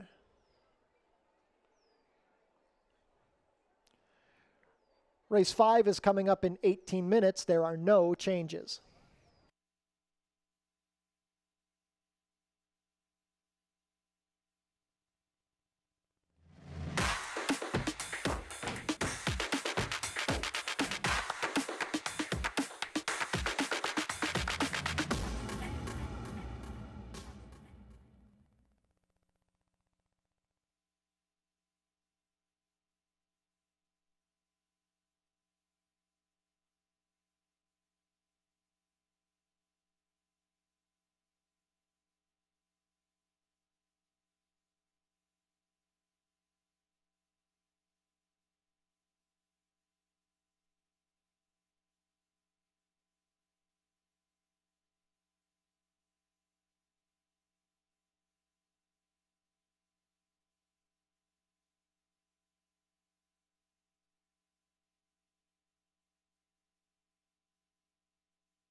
Race 5, we have maidens in the spotlight here. This is for fillies and mares, 3-year-olds and upward, and for the claiming price of $6,250 and a distance of 6.5 furlongs. This is by far the best betting race on the program. 9 horses entered here, a couple of first-time starters, and trainer Pat Dixon is going to ship 2 in here for Colebrook Farms. You can see towards the outside the 8 Signature Ring and the 9 Ash Carnelli. They're being saddled by Nick Maloney Jr., and physically they look very different. Ash Carnelli's a little bit on the smaller side, while the 8 Signature Ring, a little bit of a chunk. It carries a lot of weight, dappled out, and the big difference not only physically is the pedigrees. Now, pedigree-wise, prefer the pedigree on the number 9 Ash Carnelli, and that's what we're going to kick things off for. Now, this 3-year-old daughter of Passion for Action, looking at the top side, Passion for Action from a limited sample, has done pretty well with these dirt sprinters, 18%. But on the bottom side, the mare, Fair Rose, was by Harlan's Holiday. Her lone win came on the dirt, and actually, this filly is a half-sibling to a horse by the name of Fairpoint, who had a very good career in the States, was a graded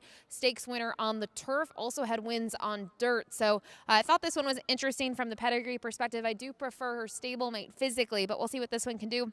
Fraser Abley booked to ride, so she gets a little bit of weight break. You can see carrying 113, while her stablemate will tack up 120. Other ones to talk about, the number 7 Ash Wicken. She's 0 for 22 in her career. She's 2 for 3 though in the money here locally over the main track. One of those performances was her final kind of race of her 4-year-old campaign. And the big difference though, that was going long, and I guess the question mark with her is the 6.5 furlong distance. Yes, she did have a nice second place finish here back in June, but a couple of concerns with that. It was an off track. She was well defeated, and her buyer was very light. Her turf figures are much better. You can see that down the page, kind of consistently in the 50-some buyer speed figure range, and those are 2-turn races as they're going about 7 furlongs here, which is a 2-turn distance, and more recently, as we mentioned, a mile and a 16. So some concerns with her, but she's also getting a weight break as well in this spot. And finally, looking at some others in here, was torn between the 2 Always Rosie and the 3 Bamboo's Babe, and I thought Bamboo's Babe was probably the horse to maybe look at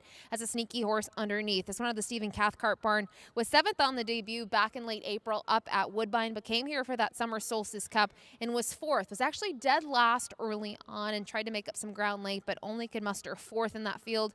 Bella Spina was a very nice winner for trainer George Newland, drew clear by over 4.5 lengths in the end, and that was over and off track. So curious to see this one go from 5 furlongs, gets that additional distance today to 6.5, and just makes the second start for these connections and the second start on the dirt. And note the rider change here today as well. I think that's a positive sign to see Ismael Mosquera booked. Already has a winner early on in the program with the Jeff Boyce trainee, Grand Ambition. So nice field here, 9 here to kick off that late pick 4. A couple of first-time starters, a couple of other horses who've had their fair share to get it done. We'll see if today is the day. Good luck.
Field is making their way on track for today's 5th race. Race 5 is a maiden claiming race for fillies and mares 3-year-olds and up. Traveling 6 1/2 furlongs for a claiming price of $62.50 down to $6,000, competing for a purse of $18,900. Race 5 offers Win Place Show, Exactor, 20-cent try, Double, 20-cent super, 20-cent pick 3, and 20-cent late pick 4 wagering. That pool guaranteed at $10,000.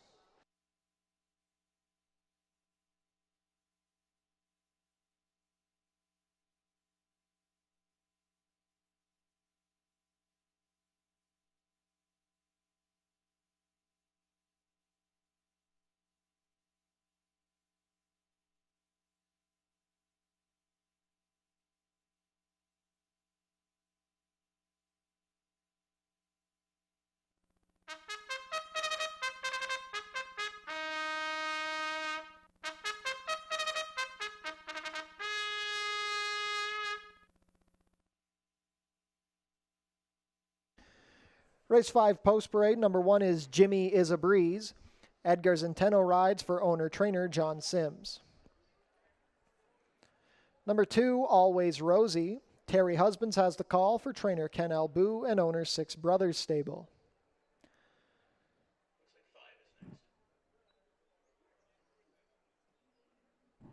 Come back to the 3 and 4. Number 5 is Fraulein Victoria. Deshaun Bino pilots for trainer Tony Alderson and owner Ryan Alderson.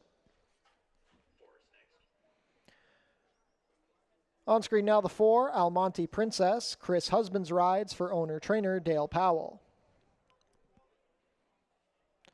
Number 6 is Leah's Sunshine. Alexis Sanchez in the saddle for trainer Ken Albu and owner Six Brothers Stable.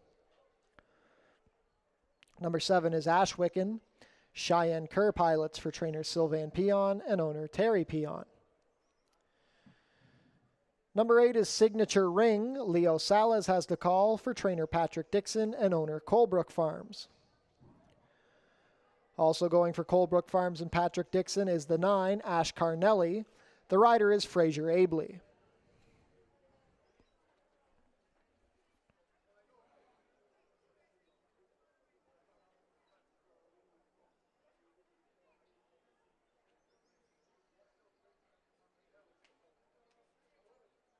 On screen now, the number 3, Bamboo's Babe. Ishmael Mosquera riding for trainer Steve Cathcart and owner Andrew Stronach. 1 minute to post for race 5. $10,000 guaranteed late pick 4 begins here.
Field for race 5, heading behind the starting gate. It is now post time. Wide open bunch of 9 maiden fillies and mares to kick off the late pick 4. Current favorite at 2-1 is the number 1, Jimmy is a Breeze. First to go up under Edgar Zenteno. Gate 2, Always Rosie. Terry Husbands in the white cap.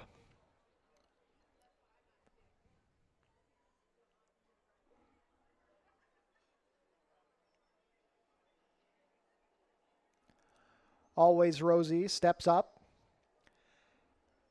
Bamboo's Babe and Ishmael Mascara. The gray filly, Almonte Princess with Chris Husbands. Fraulein Victoria and Deshaun Bino to gate 5. Leah's Sunshine, Alexis Sanchez in the purple cap. Ashwicken, the second choice under Cheyenne Kerr.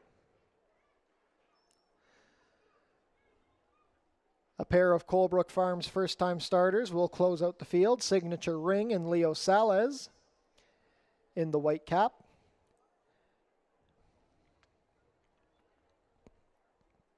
Ash Carnelli and Fraser Abley in the red cap will close out, complete the field.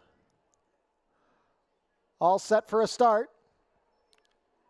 Breaking through the gate there is Leah's Sunshine, quickly apprehended.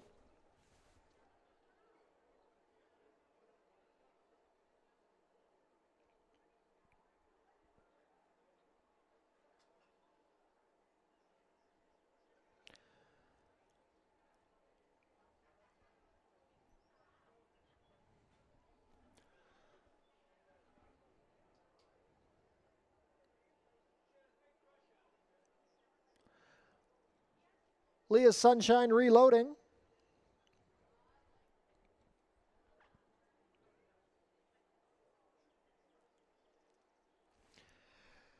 Take 2, race 5 at Fort Erie. And they're off. Leah's Sunshine broke sharply this time. She's on top with Almonte Princess and Bamboo's Babe showing some new speed. Jimmy is a Breeze along the inside. In between horses is Ashwicken with a signature Ring. Then we go back to Ash Carnelli in the early trailer, Fraulein Victoria. They're a pretty condensed bunch, about 5 lengths front to back. Almonte Princess and Bamboo's Babe head and head on the lead. Jimmy is a Breeze in a good spot from 3rd on the inside. 4th is Always Rosie. Then we have Ashwicken deep on the course with Leah's Sunshine. A gap of 2 to Signature Ring, Ash Carnelli, and Fraulein Victoria. 23-1 for the opening quarter. They race to the 3 furlong marker, and Almonte Princess sticks the neck in front of Bamboo's Babe. Jimmy is a Breeze is angling off the rail. She was bet down to 3-5 and moving like a favorite should. 47 flat to the half. Always Rosie begins to stall from 4th. Ashwicken 5th. Fraulein Victoria is gaining ground from the back. At the head of the lane, it's Jimmy is a Breeze and Edgar Zenteno taking control. Jimmy is a Breeze up by 2 over Almonte Princess. Down the outside, Ashwicken tries to get into position. Here comes Fraulein Victoria, but Jimmy is a Breeze scoring a long overdue maiden victory. Jimmy is a Breeze in an absolute romp. Jimmy is a Breeze going on to win by 8. Almonte Princess going to hold second from Ashwicken and Fraulein Victoria, 118-3.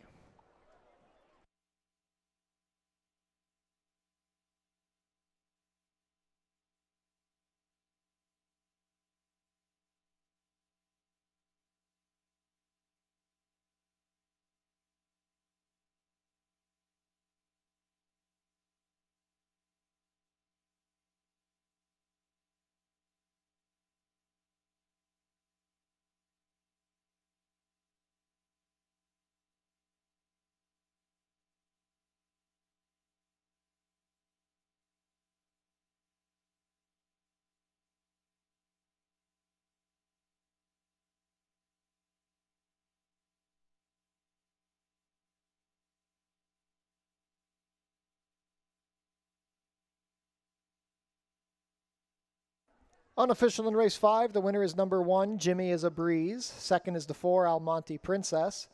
Third, number 7, Ashwicken. And fourth, number 5, Fraulein Victoria. Unofficial race 5 order, 1-4-7-5.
Now back to the winner's circle, the unofficial winner of today's 5th race, number 1, Jimmy is a Breeze. Jimmy is a Breeze is a 5-year-old bay mare by Jimmy Creed out of Dinah's a Breeze, bred here in Ontario by Hopefield Farms. Ridden to victory today by Edgar Zenteno, Jimmy is a Breeze is owned and trained by John Sims. In attempt number 23, Jimmy is a Breeze breaks the maiden in impressive fashion. She completes the 6 1/2 furlongs in a time of 1:18 and 3. Hold all tickets until race 5 is made official.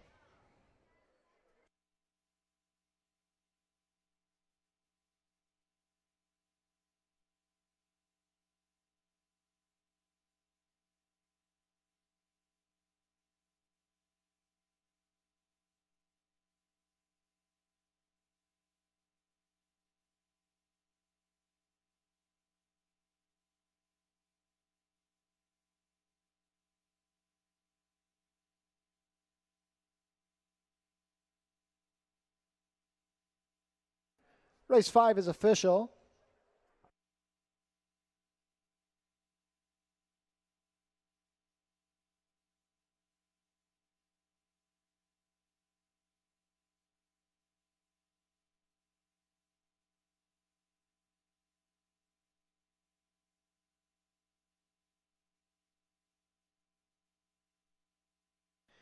Jimmy is a Breeze delivers at 3 to 5, 350 to win, 240, 220. Second, number 4, Almonte Princess, 520 to place, 330. Third, number 7, Ashwicken, 380 to show. $2 exacta, 1-4, 18.20. The $1 try, 147, $60.20. $1 super, 1475, $430.20. The $2 double, 5-1, 960. The $1 pick 3, 855. $1 pick 4, 47.70. And the $1 early pick 5, $147.30.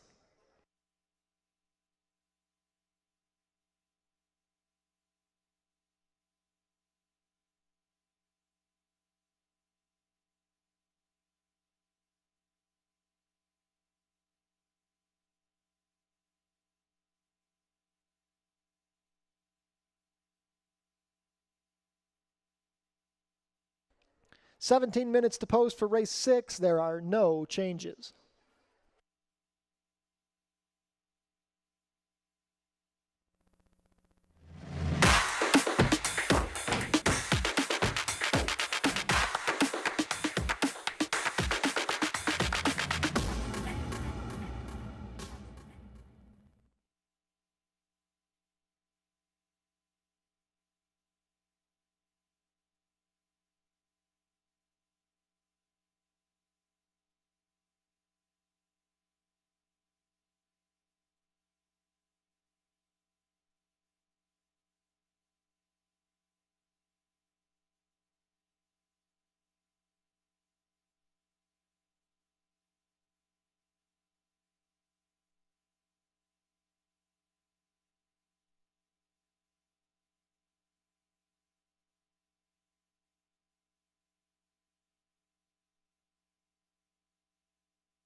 Nothing comes close to this.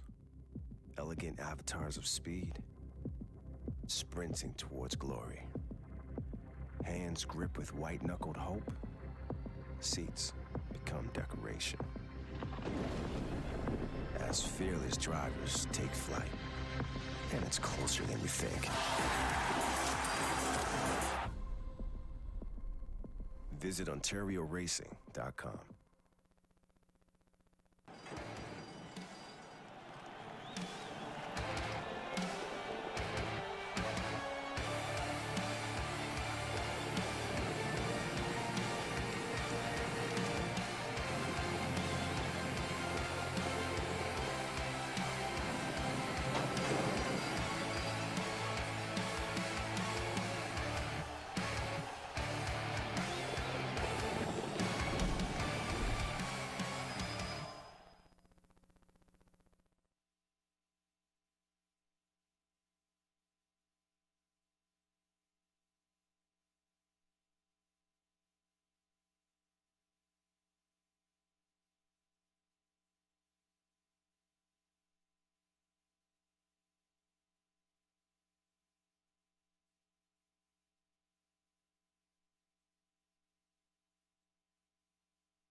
Race 6 is up next. 6.5 furlongs is the distance here on the main track, and a field of 6 going postward. The claiming price for these horses, $6,250. And it's an interesting race because everyone is technically jumping up in claiming price today. And a horse that was able to win last time out, who is on that step up, is the number 3, Beyond My Dreams, who I use here as my top selection. I think looking at that race here on opening day, it was a good performance. He broke out of the gate, just a couple of horses maybe a tad sharper than him.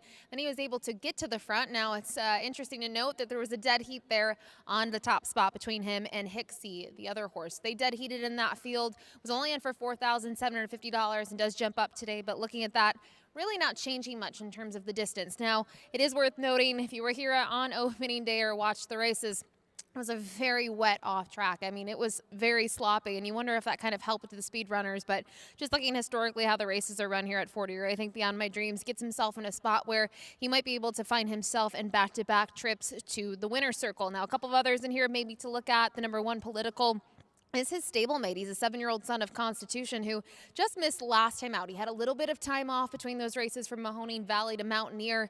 And when we saw him on May 7th in West Virginia, that was at the mile distance. He was only in for 4,000, but early on, he only had one rival behind him. He made up a ton of ground. He actually had the lead at one point, and he surrendered late. So looking at him, I think you look at some of his races, it's interesting to see him at the 6.5 furlong distance. I think, you look at the last effort, I just think he got a little tired. I think he probably wants to go further than today's distance. But with that said, if there's any sort of pace up front, he can certainly close. We've seen that time and time again as you kind of go through his past performances, especially in the fall of 2023 at Mountaineer. So curious to see what he can do here. Looks pretty good in the walking ring. And finally, we'll round it out with the number 4, Hadassah's Devil. This one for Richard Davis, Jerry Catalano, part owner here. They were able to team up earlier on the card with Private Lake in the opener. He I was expecting a little bit more out of on that race on opening day.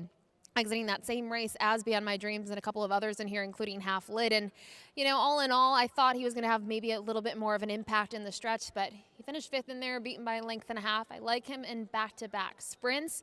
Looking at his races before that at Mahoning Valley, he was going longer, and I think the results there were a mixed bag of apples. We saw some good performances. We saw some so-so, and I think now looking at him, hopefully he can take a step forward here for these connections, and we'll see what the trip comes down to. I mean, you look at his record here, he's a 2-time winner from 4 local appearances. It's just been typically at longer distances. But for me, I do go to the number 3, Beyond My Dreams, as my top pick. Final pick 3 opportunity coming ahead of us here. Good luck.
Field is making their way on track for today's 6th race. Race 6 is a claiming race for 3-year-olds and up, which have not won a race in 2024, or which have never won 4 races. We're going 6 1/2 furlongs for a claiming price of $6,250 down to $6,000, competing for a purse of $19,800.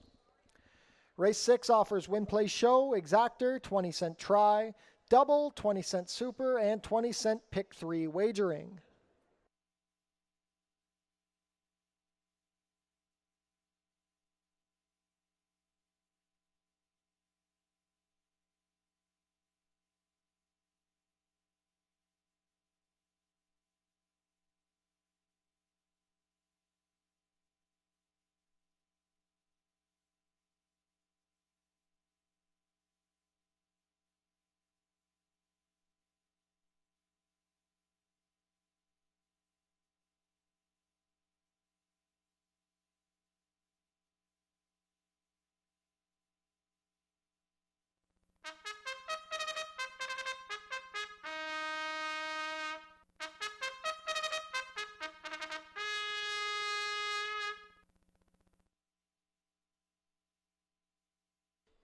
Race 6 post parade, number 1 is Political.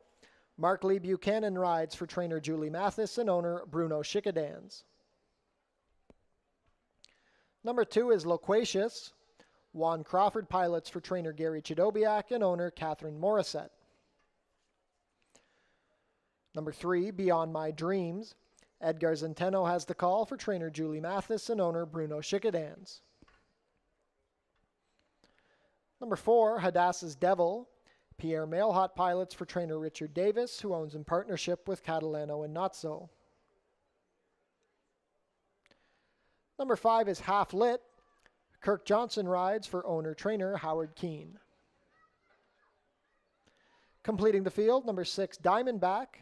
Amanda Vandermeersch pilots for owner-trainer Kendra Wichorek.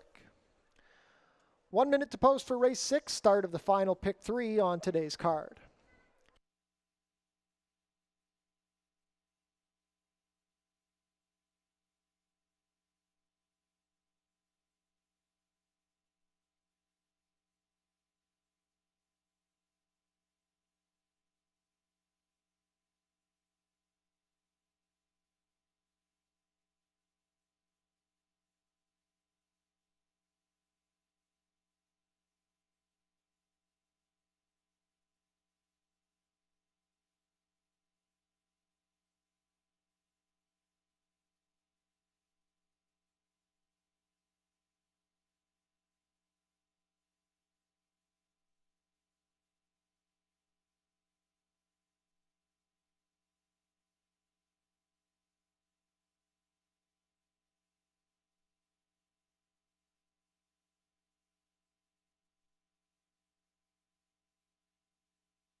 Field for race 6, heading behind the starting gate. It is now post time. 2-1 favorite is the number 3, Beyond My Dreams. Second choice is stablemate number 1, Political at 3-1. 7-2 support on the number 4, Hadassah's Devil.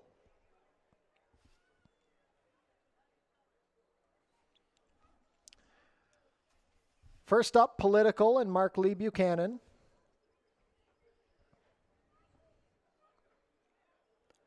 Loquacious and Juan Crawford.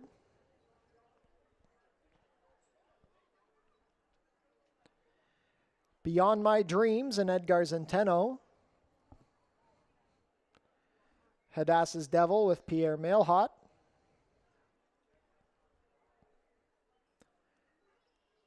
Half Lit with Kirk Johnson. Last in will be Diamondback and Amanda Vandermeersch. Set for a start.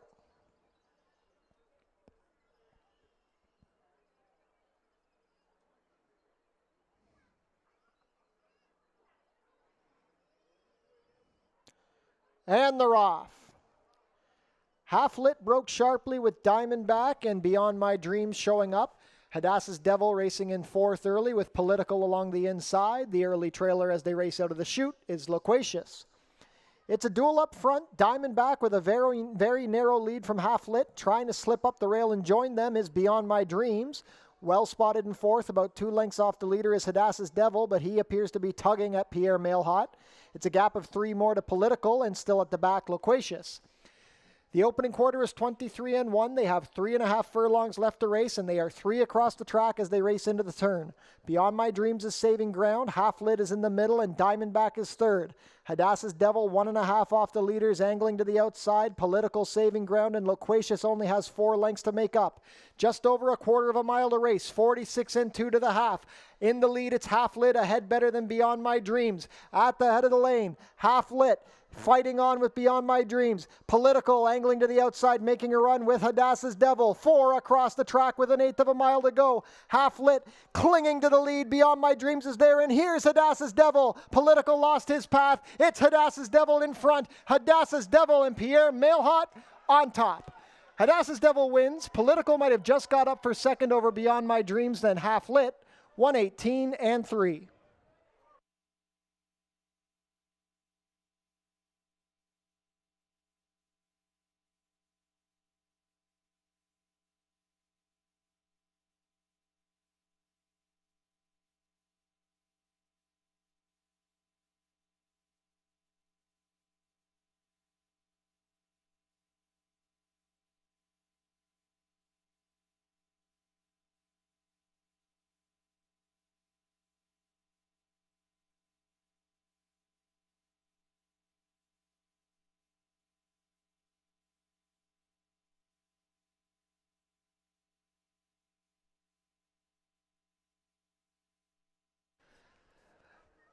Stewards have posted the inquiry sign regarding the stretch run of today's 6th race, involving racing action between number 4, Hadassah's Devil, and number 1, Political. Inquiry sign has been posted. Hold all tickets.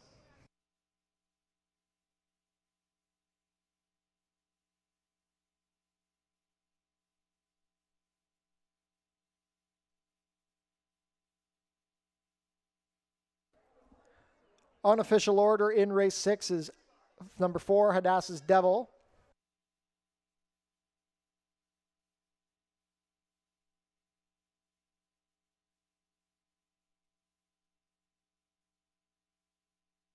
We also have a rider's claim of foul, number 2, Loquacious, claiming foul against both number 4, Hadassah's Devil, and number 1, Political. So we have a steward's inquiry involving the 1 and 4 in the stretch, and a rider's claim of foul, 2 against 1 and 4. Unofficial race 6 order is 4-1-3-5.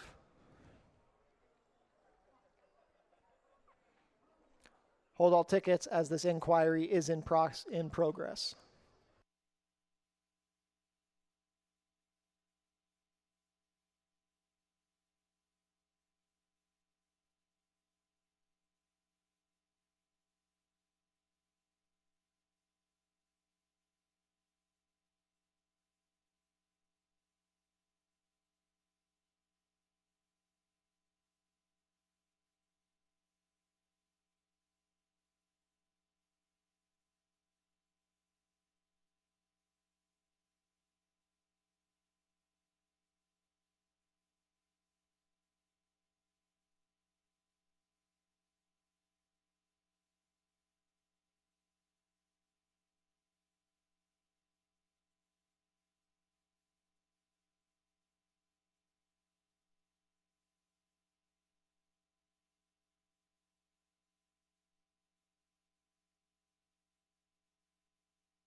Ladies and gentlemen, for interference to numbers 2, Loquacious, and 6, Diamondback, the number 1, Political, has been disqualified from second and placed 6th. Once again, number 1, Political, has been disqualified from second and placed 6th. Your new order is 4352.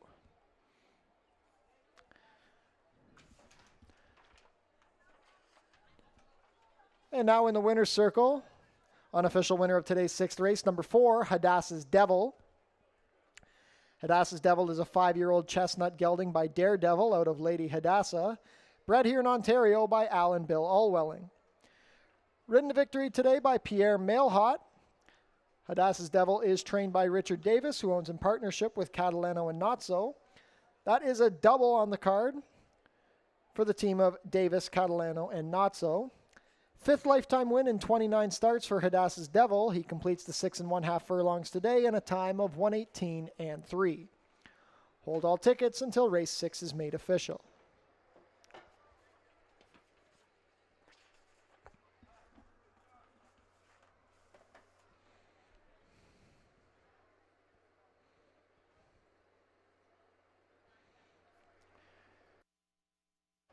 Race 6 is official. Prices are up. Hadassah's Devil, $530 to win, $280 and $240. Second, number 3, Beyond My Dreams, $290 to place, $260. Third, number 5, Half Lit, $470 to show. $2 exacta, 4-3, $13.40. The $1 try, 4-3-5, $33.40. $1 super, 4-3-5-2, $120, 95 cents.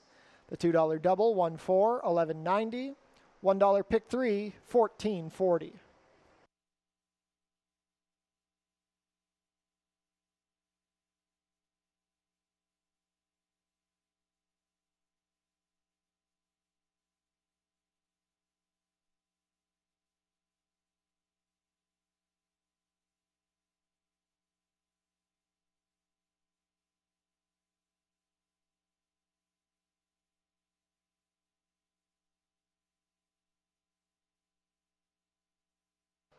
On screen now is the place photo for race 6, noting the disqualification of the 1, Political.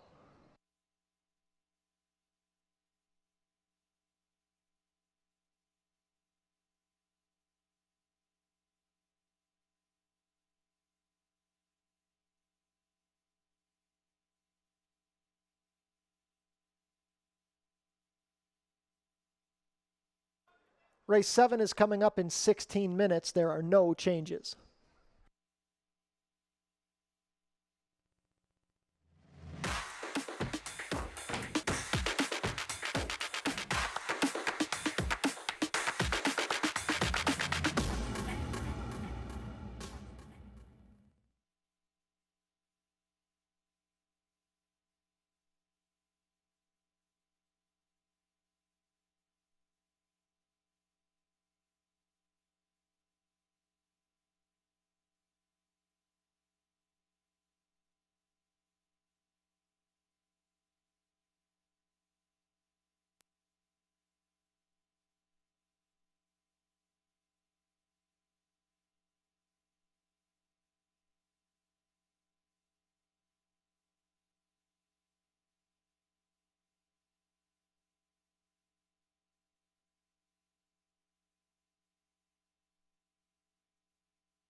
Well, the sun is finally shining here for our feature race of the day, race number 7, a nice allowance event here for fillies and mares 3-year-olds and upward. And here they're looking for that 3rd lifetime victory, a distance of 6 furlongs. And it's a nice field here. Some interesting names come up here in the entries, one of them being the number 5, Getting Ahead. And if you remember this filly from last year, she was pretty strong here. She had a couple of wins. She was constantly in the money, but even when she wasn't winning, she was facing some of the best mares on the ground, including Sheba Town, who was very impressive here all throughout 2023. As well as Gimbalo, who's just been a very hard-knocking horse here over the years for trainer John Sims. Can't beat the Cats. I just think you look at kind of the competition that she's faced. She belongs at this level of competition, and I like that she had that freshener. She's got that one start under her belt in 2024. It was on the turf up at Woodbine, and she kind of chased the pace mid-pack there and kind of just had a little bit of an interesting trip and tired. I think she probably was tired. We hadn't seen her since October 17th, so always like having a little bit of a fitness edge under the belt with having that one race. And I expect her to improve here getting back on the dirt. Now, I also think we're going to see a really big improvement from the number 3, Strike the Pose, who just really didn't handle the off track last time out. And you can look at her Tomlinson number and say, well, she should have. She had a 441. I don't necessarily believe that. I think looking at what she strutted her stuff in the fall, she was very, very impressive here back on October 17th. And that was over the fast going 6.5 furlongs. She got a nice trip. So I like that she gets a little added ground today from 5.5 to 6. And I like that the conditions are just drastically different than they were on opening day. Really think we're going to see her step up. And you can see Edgar Zenteno booked to ride this one. And finally, I think a little bit of a wild card. I haven't looked at the wagering in a couple of minutes. Curious to see the odds on the number 2, Tamana, because she was a horse that went off favored here on opening day. She's the only one that got to race over that fast track, and she raced very well. I think looking at it, you could say maybe she should have raced a little bit better. I don't think that's the case. She won by a length and a half. She was kind of lengthening her stride late in the big thing. That was at 5/8. I think she's really going to appreciate that extra furlong today. Even though she's going to step up in class, she was in for the waiver last time out. I think the connections were trying to gauge where she belongs. But curious to see the number 5 Getting Ahead back here at the fort with that one race under her belt. She's my top pick. Good luck.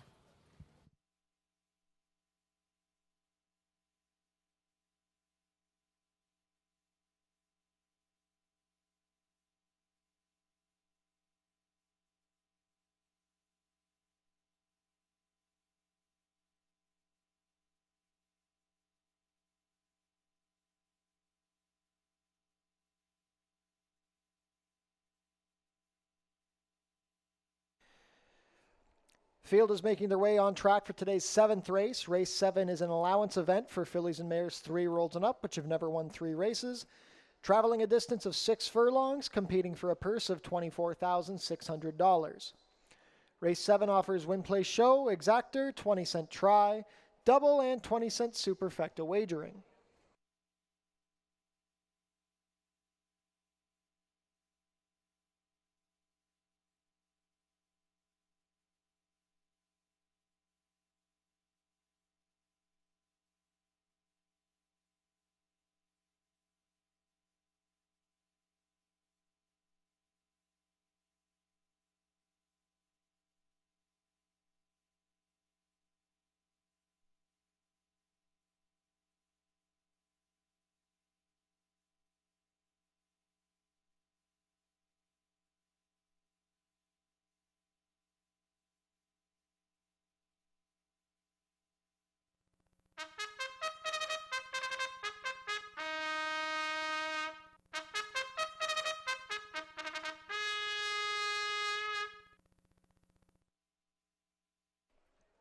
Race 7 post parade. Number 1 is Moonbright. Deshaun Gaskin rides for trainer Joe Humber and owner Joy Elkins. Number 2 is Tamina. Alexis Sanchez has the call for trainer John Sims, who owns in partnership with Denise Carpenter. Number 3 is Strike the Pose. Edgar Zenteno pilots for trainer Nick Malini Jr., who owns in partnership with Thomas Pritchard. Number 4 is Nicole's Song. Omar Marino rides for trainer Mike Blake and owner Pass Eye Peach Stables. Number 5, Getting Ahead. Kirk Johnson in the saddle for trainer Joan Mitchell and owners Linda Lippy, Wilfred Irwin, and David Weingarten. Gary Chadobiak owns and trains the number 6, Stole the Ring. The rider is Pierre Mailhot. Completing the field, number 7 is Speedy Johnny. Alexander Marty rides for owner-trainer Ron Davies. 3 minutes to post for race 7. Late double wagering offered here.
One minute to post.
Starting gate taking position. Not much time left to get your race 7 wagers in.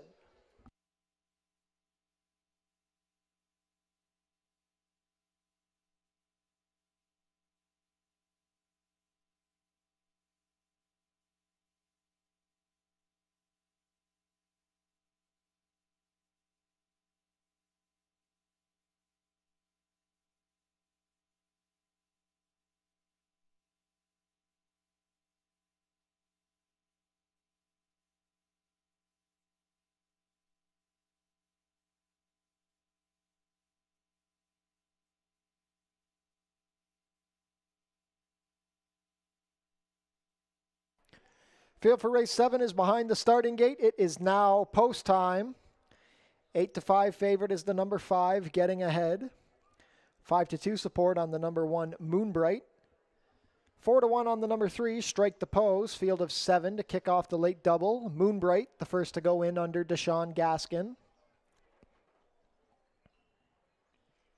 Last out winner, Tamina with Alexis Sanchez.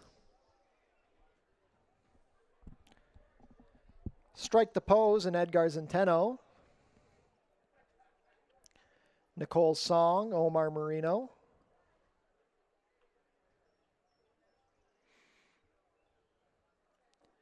Getting Ahead, 3-2 under Kirk Johnson.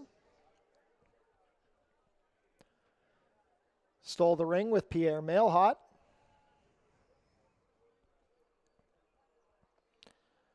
Last in will be Speedy Johnny and Alexander Marty.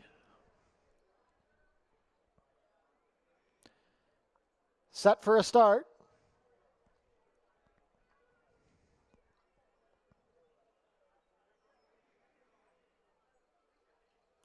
And they're off. A clean break, Tamina showing speed from the inside. Strike the Pose also forwardly placed. And here comes Getting Ahead from the outside to also put the pressure on, but Tamina going to be the pace setter. Fourth along the inside is Moonbright. Then we have Nicole Song, Stole the Ring, and on the outside trailing is Speedy Johnny. Tamina makes the pace. She's out by a length over Strike the Pose. Third on the inside, Moonbright. Getting Ahead is fourth, racing wide on the course past a quick opening quarter of 22-1. Ridden along from fifth is Stole the Ring. Speedy Johnny is wide, and the trailer is now Nicole Song. They race within the 3 furlong marker. Tamina still has the lead, but she's bearing out, giving room to Moonbright along the inside. Strike the Pose is still racing in third. Getting Ahead is tailing off. Nicole Song tries to launch a rally from the inside, and then we have Speedy Johnny and Stole the Ring. A half in 45-2. Tamina still sticking to the lead with Moonbright. They're head and head with a furlong to go.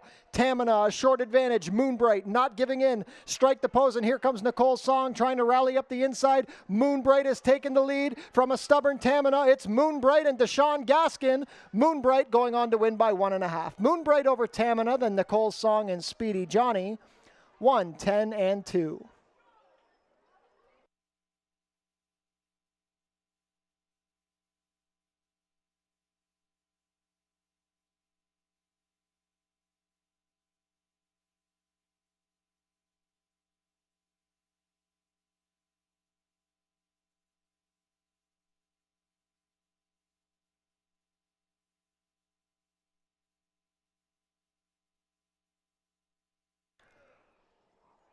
Unofficial in race 7, the winner is number 1, Moonbright. Second is the 2, Tamina.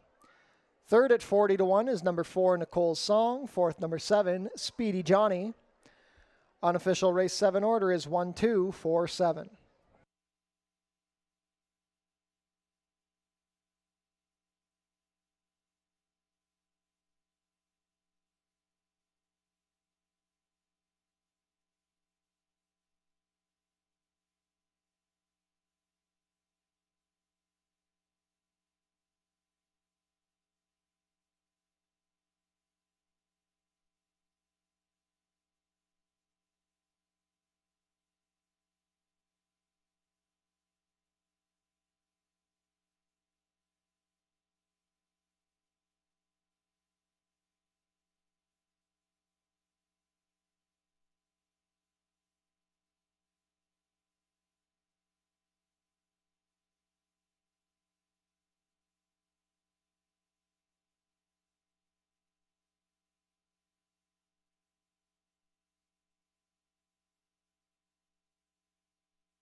Now back to the winner's circle, the unofficial winner of today's 7th race, number 1, Moonbright. Moonbright is a 4-year-old chestnut filly by Klimt out of Abide and Me. Bred here in Ontario by James Everett, Janine Everett, and Erica Moose. Ridden to victory today by apprentice Deshaun Gaskin. Moonbright is trained by Joe Humber for owner Joy Elkins. That's the 3rd lifetime win for Moonbright. She takes her Fort Erie debut, completing the 6 furlongs in a time of 1:10-2. Hold all tickets until race 7 is made official.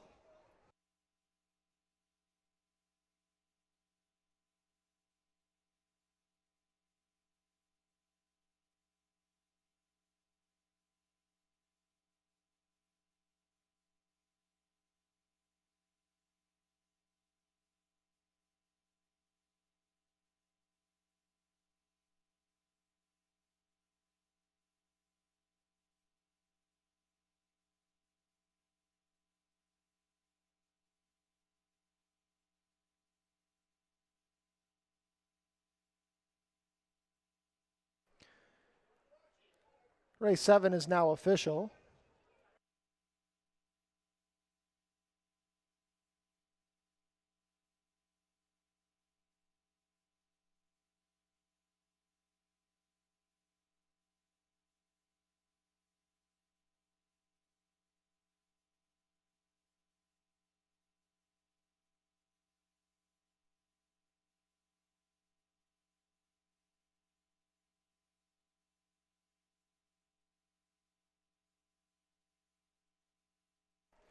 Race 7's official. Prices are up. Number 1, Moonbright, $10 to win, $380, $350.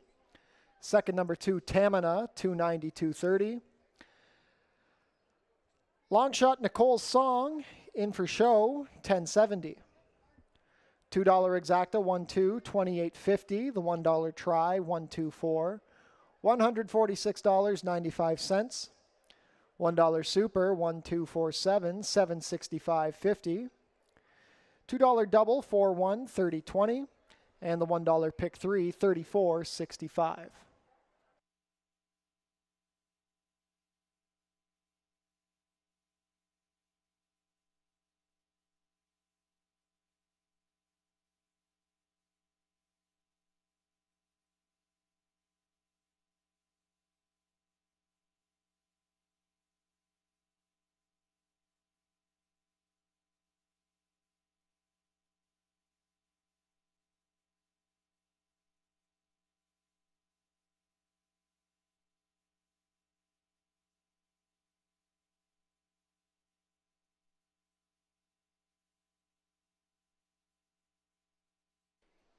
Changes for race 8. We are off the turf. Race 8 will now be run at 5 furlongs over the main track. Stewart scratched the number 4, Fajardo. Stewart scratched the number 8, Heliconia. And Stewart scratched the number 9, Prince for a Day. Scratch numbers 4, 8, and 9. Main track only number 10, Autumn So Flashy, will draw in.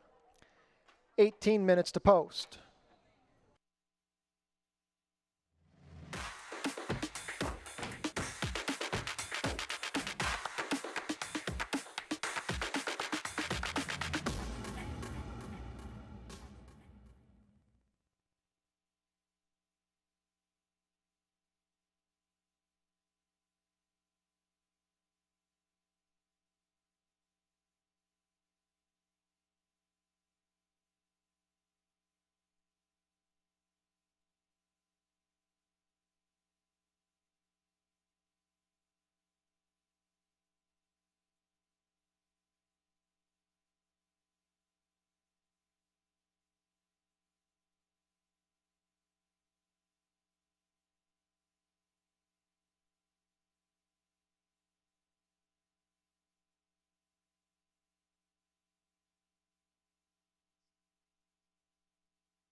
Time for a nightcap here on this Tuesday Eve. This is a maiden claiming event here for $6,250. 5 furlongs is the distance. It was originally carded for the turf, moves to the main track, which means the number 10, Autumn So Flashy, does draw in. We're going to start with a different runner in here, though, the number 3, Screen Legend, who took a ton of respect here when you go back to that race on opening day. And that was the first start off the freshening, the first start for the new connections, and I really just think this horse did not handle the off-going. I think when you look at this horse today, a couple of things that are going to change.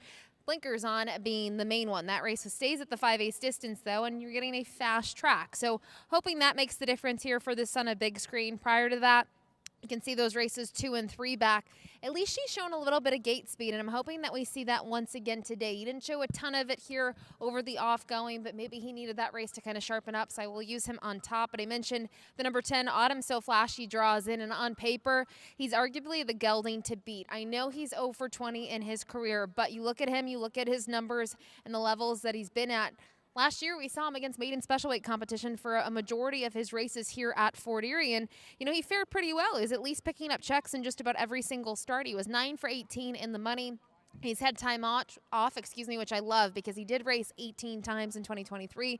Races for new connections today. You can see Gary Chidobiak, the trainer, Lauren Spada, the owner. I just think that this horse is going to appreciate that time off. He gets a kind of a weak field in here as well. Now, don't necessarily love the outside for him, but we'll see how that works out in this compact field. And we'll round it out here with another horse, the number 5, Street Serenade, another horse that has bigger figures than others in here. Now, the big question for Street Serenade will be the dirt. Has yet to race on it in the career. You can go down the page, all Tapeta and turf races up at Woodbine. And you know, my one other concern with him would be today's distance. He's cutting back to 5/8, and you look at his running style, he's been able to close in the past, but that's been at longer distances. 6 and 7 furlongs are kind of the races that I'm looking at.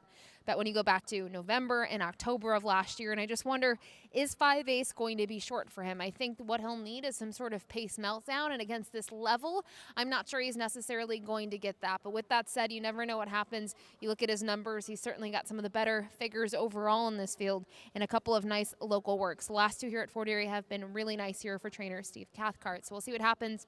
Do go to the 3, though, on top. And as I mentioned, on paper, it does look like this is the MTO's race to win, that being the number 10, Autumn So Flashy. Good luck here in the nightcap, and we'll see you here on Sunday for Father's Day. Best of luck.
Field is making their way on track for today's 8th and final race. Race 8 is a maiden claiming race for 3-year-olds and up. We are off the turf, so this race will now be run at 5 furlongs over the main track. We're going for a claiming price of $62.50 down to $6,000, competing for a purse of $18,900. Race 8 offers win, play, show, exactor, 20-cent try, 20-cent super, and 20-cent jackpot high five wagering, the carryover, just over $1,600.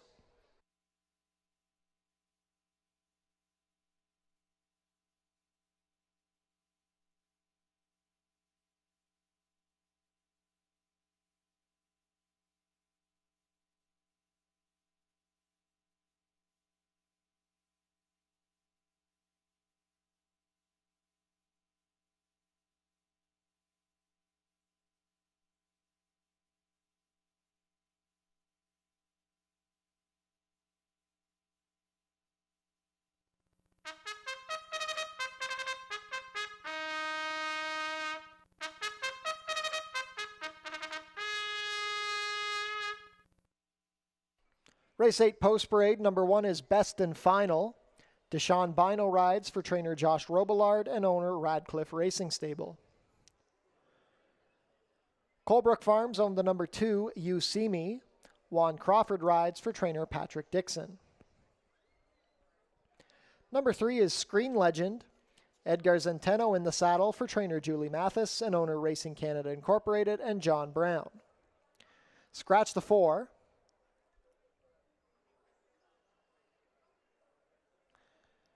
Number 5 is Street Serenade. Amanda Vandermeer's pilots for trainer Steve Cathcart, who owns in partnership with Joseph Roberto. Number 6 is Delirio. Ishmael Mosquera rides for trainer Kendra Wichorek and owner Racing Stables. Dale Powell owns and trains the number 7 Victory Ballad. The rider is Christopher Douglas. Scratch numbers 8 and 9. Completing the field, number 10, Autumn So Flashy. Alexis Sanchez has the call for trainer Gary Chidobiak and owner Lauren Spada. 2 minutes to post for race 8, jackpot high five wagering offered here.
Starting gate taking position, not much time left to get your race 8 wagers in. Jackpot high five wagering offered here in the 8th.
Race 8 field is approaching the starting gate. It is now post time. 7-5 choice is the number 10, Autumn So Flashy. 5-2 on the number 3, Screen Legend. 3-1 on the 5, Street Serenade.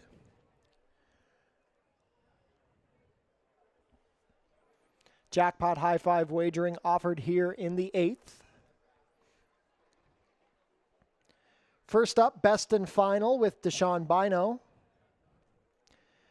First time starter, You See Me, Juan Crawford in the Colebrook Farm Silks. Screen Legend and Edgar Zenteno.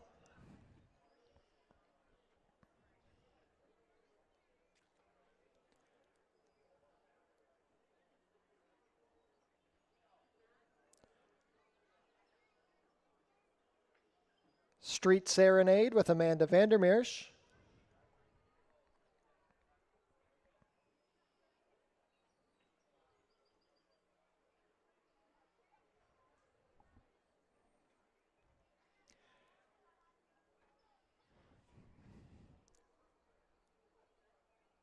Almost in with Street Serenade.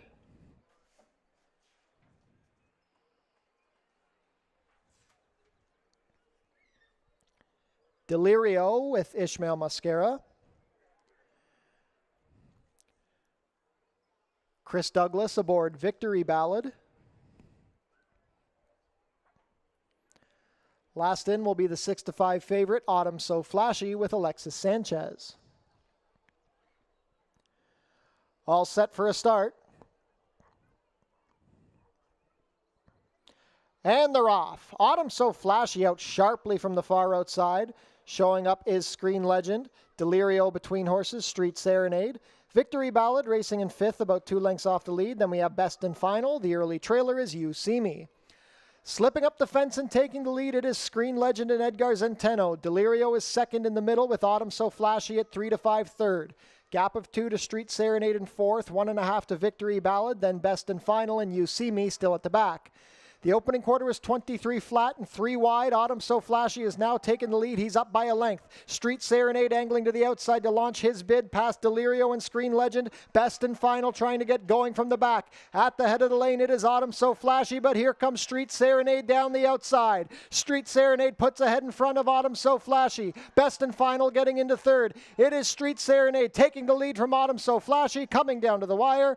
Street Serenade and Amanda Vandermeersch. 2 lengths over Autumn So Flashy, then Best and Final and You See Me, 58-3.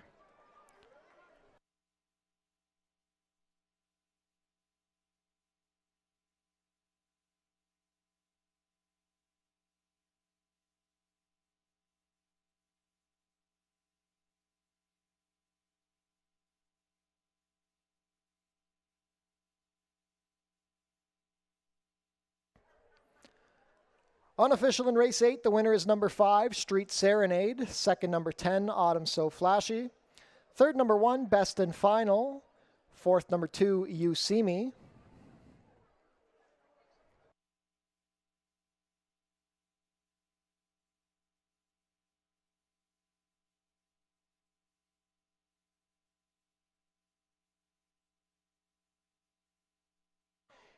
In for fifth for the jackpot high five was the 3, Screen Legend. Unofficial race 8 order, 5-10, 1-2-3.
Now back to the winner's circle, the unofficial winner of today's 8th race, number 5, Street Serenade.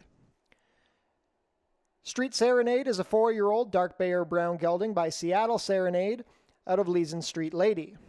Bred here in Ontario by Steve Owens, Street Serenade was ridden to victory today by Amanda Vandermeersch. Trained by Steve Cathcart, who owns in partnership with Joseph Roberto. Street Serenade breaks to maiden in attempt number 13, taking his Fort Erie debut, 5 furlongs, in a time of 58-3. Hold all tickets until race 8 is made official.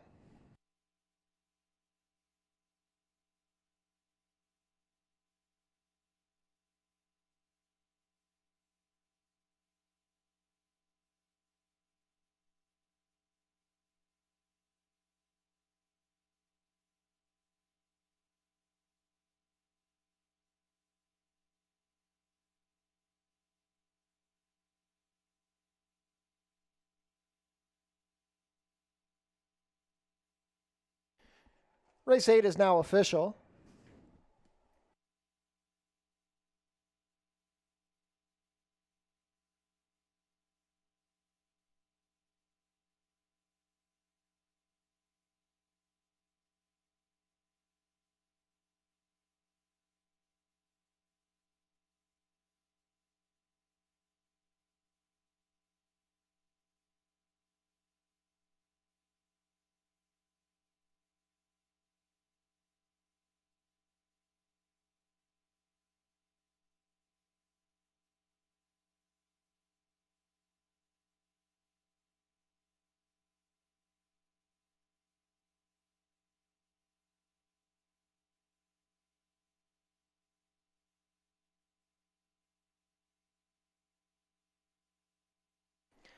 Prices are up. Street Serenade returns $19.20 to win, $4.90 and $3. Number 10, Autumn So Flashy, $2.20 to place, $2.10. Third, number 1, Best and Final, $5.40 to show. $2 Exacta, $5.10, $43.40. The $1 Try, $5.10, $1, $61.70. $1 Super, $5.10, $1, $2, $472.30. The $1 High Five, $5.10, $1, $2, $3, $290.35. The carryover into Sunday's card will be $3,368.06. $2 Double, $1, $5, $43.40. $1 Pick 3, $185.20. $1 Pick 4, $413.80. And the $1 Late Pick 5, $731.70.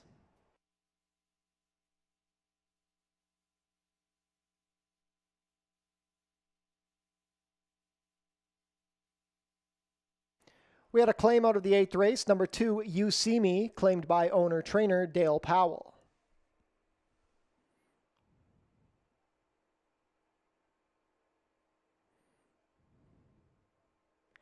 Jackpot High Five carryover is growing. On Sunday, the carryover will be $3,368.06.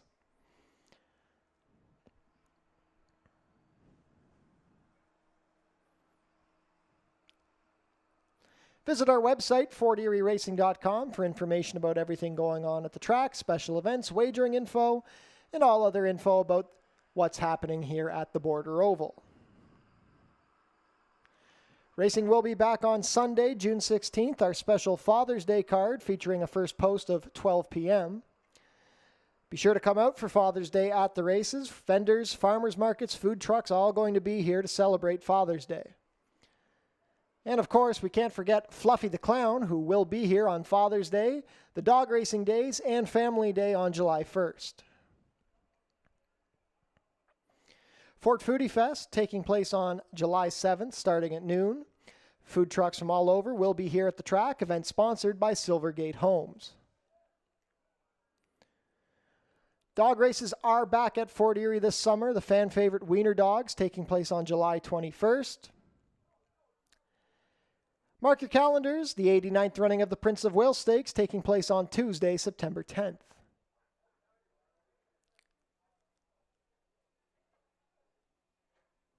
Tune into Your TV Niagara for the Fort Erie Race Replay Show, Channel 700, Thursdays at 10:30 and Saturdays at 10.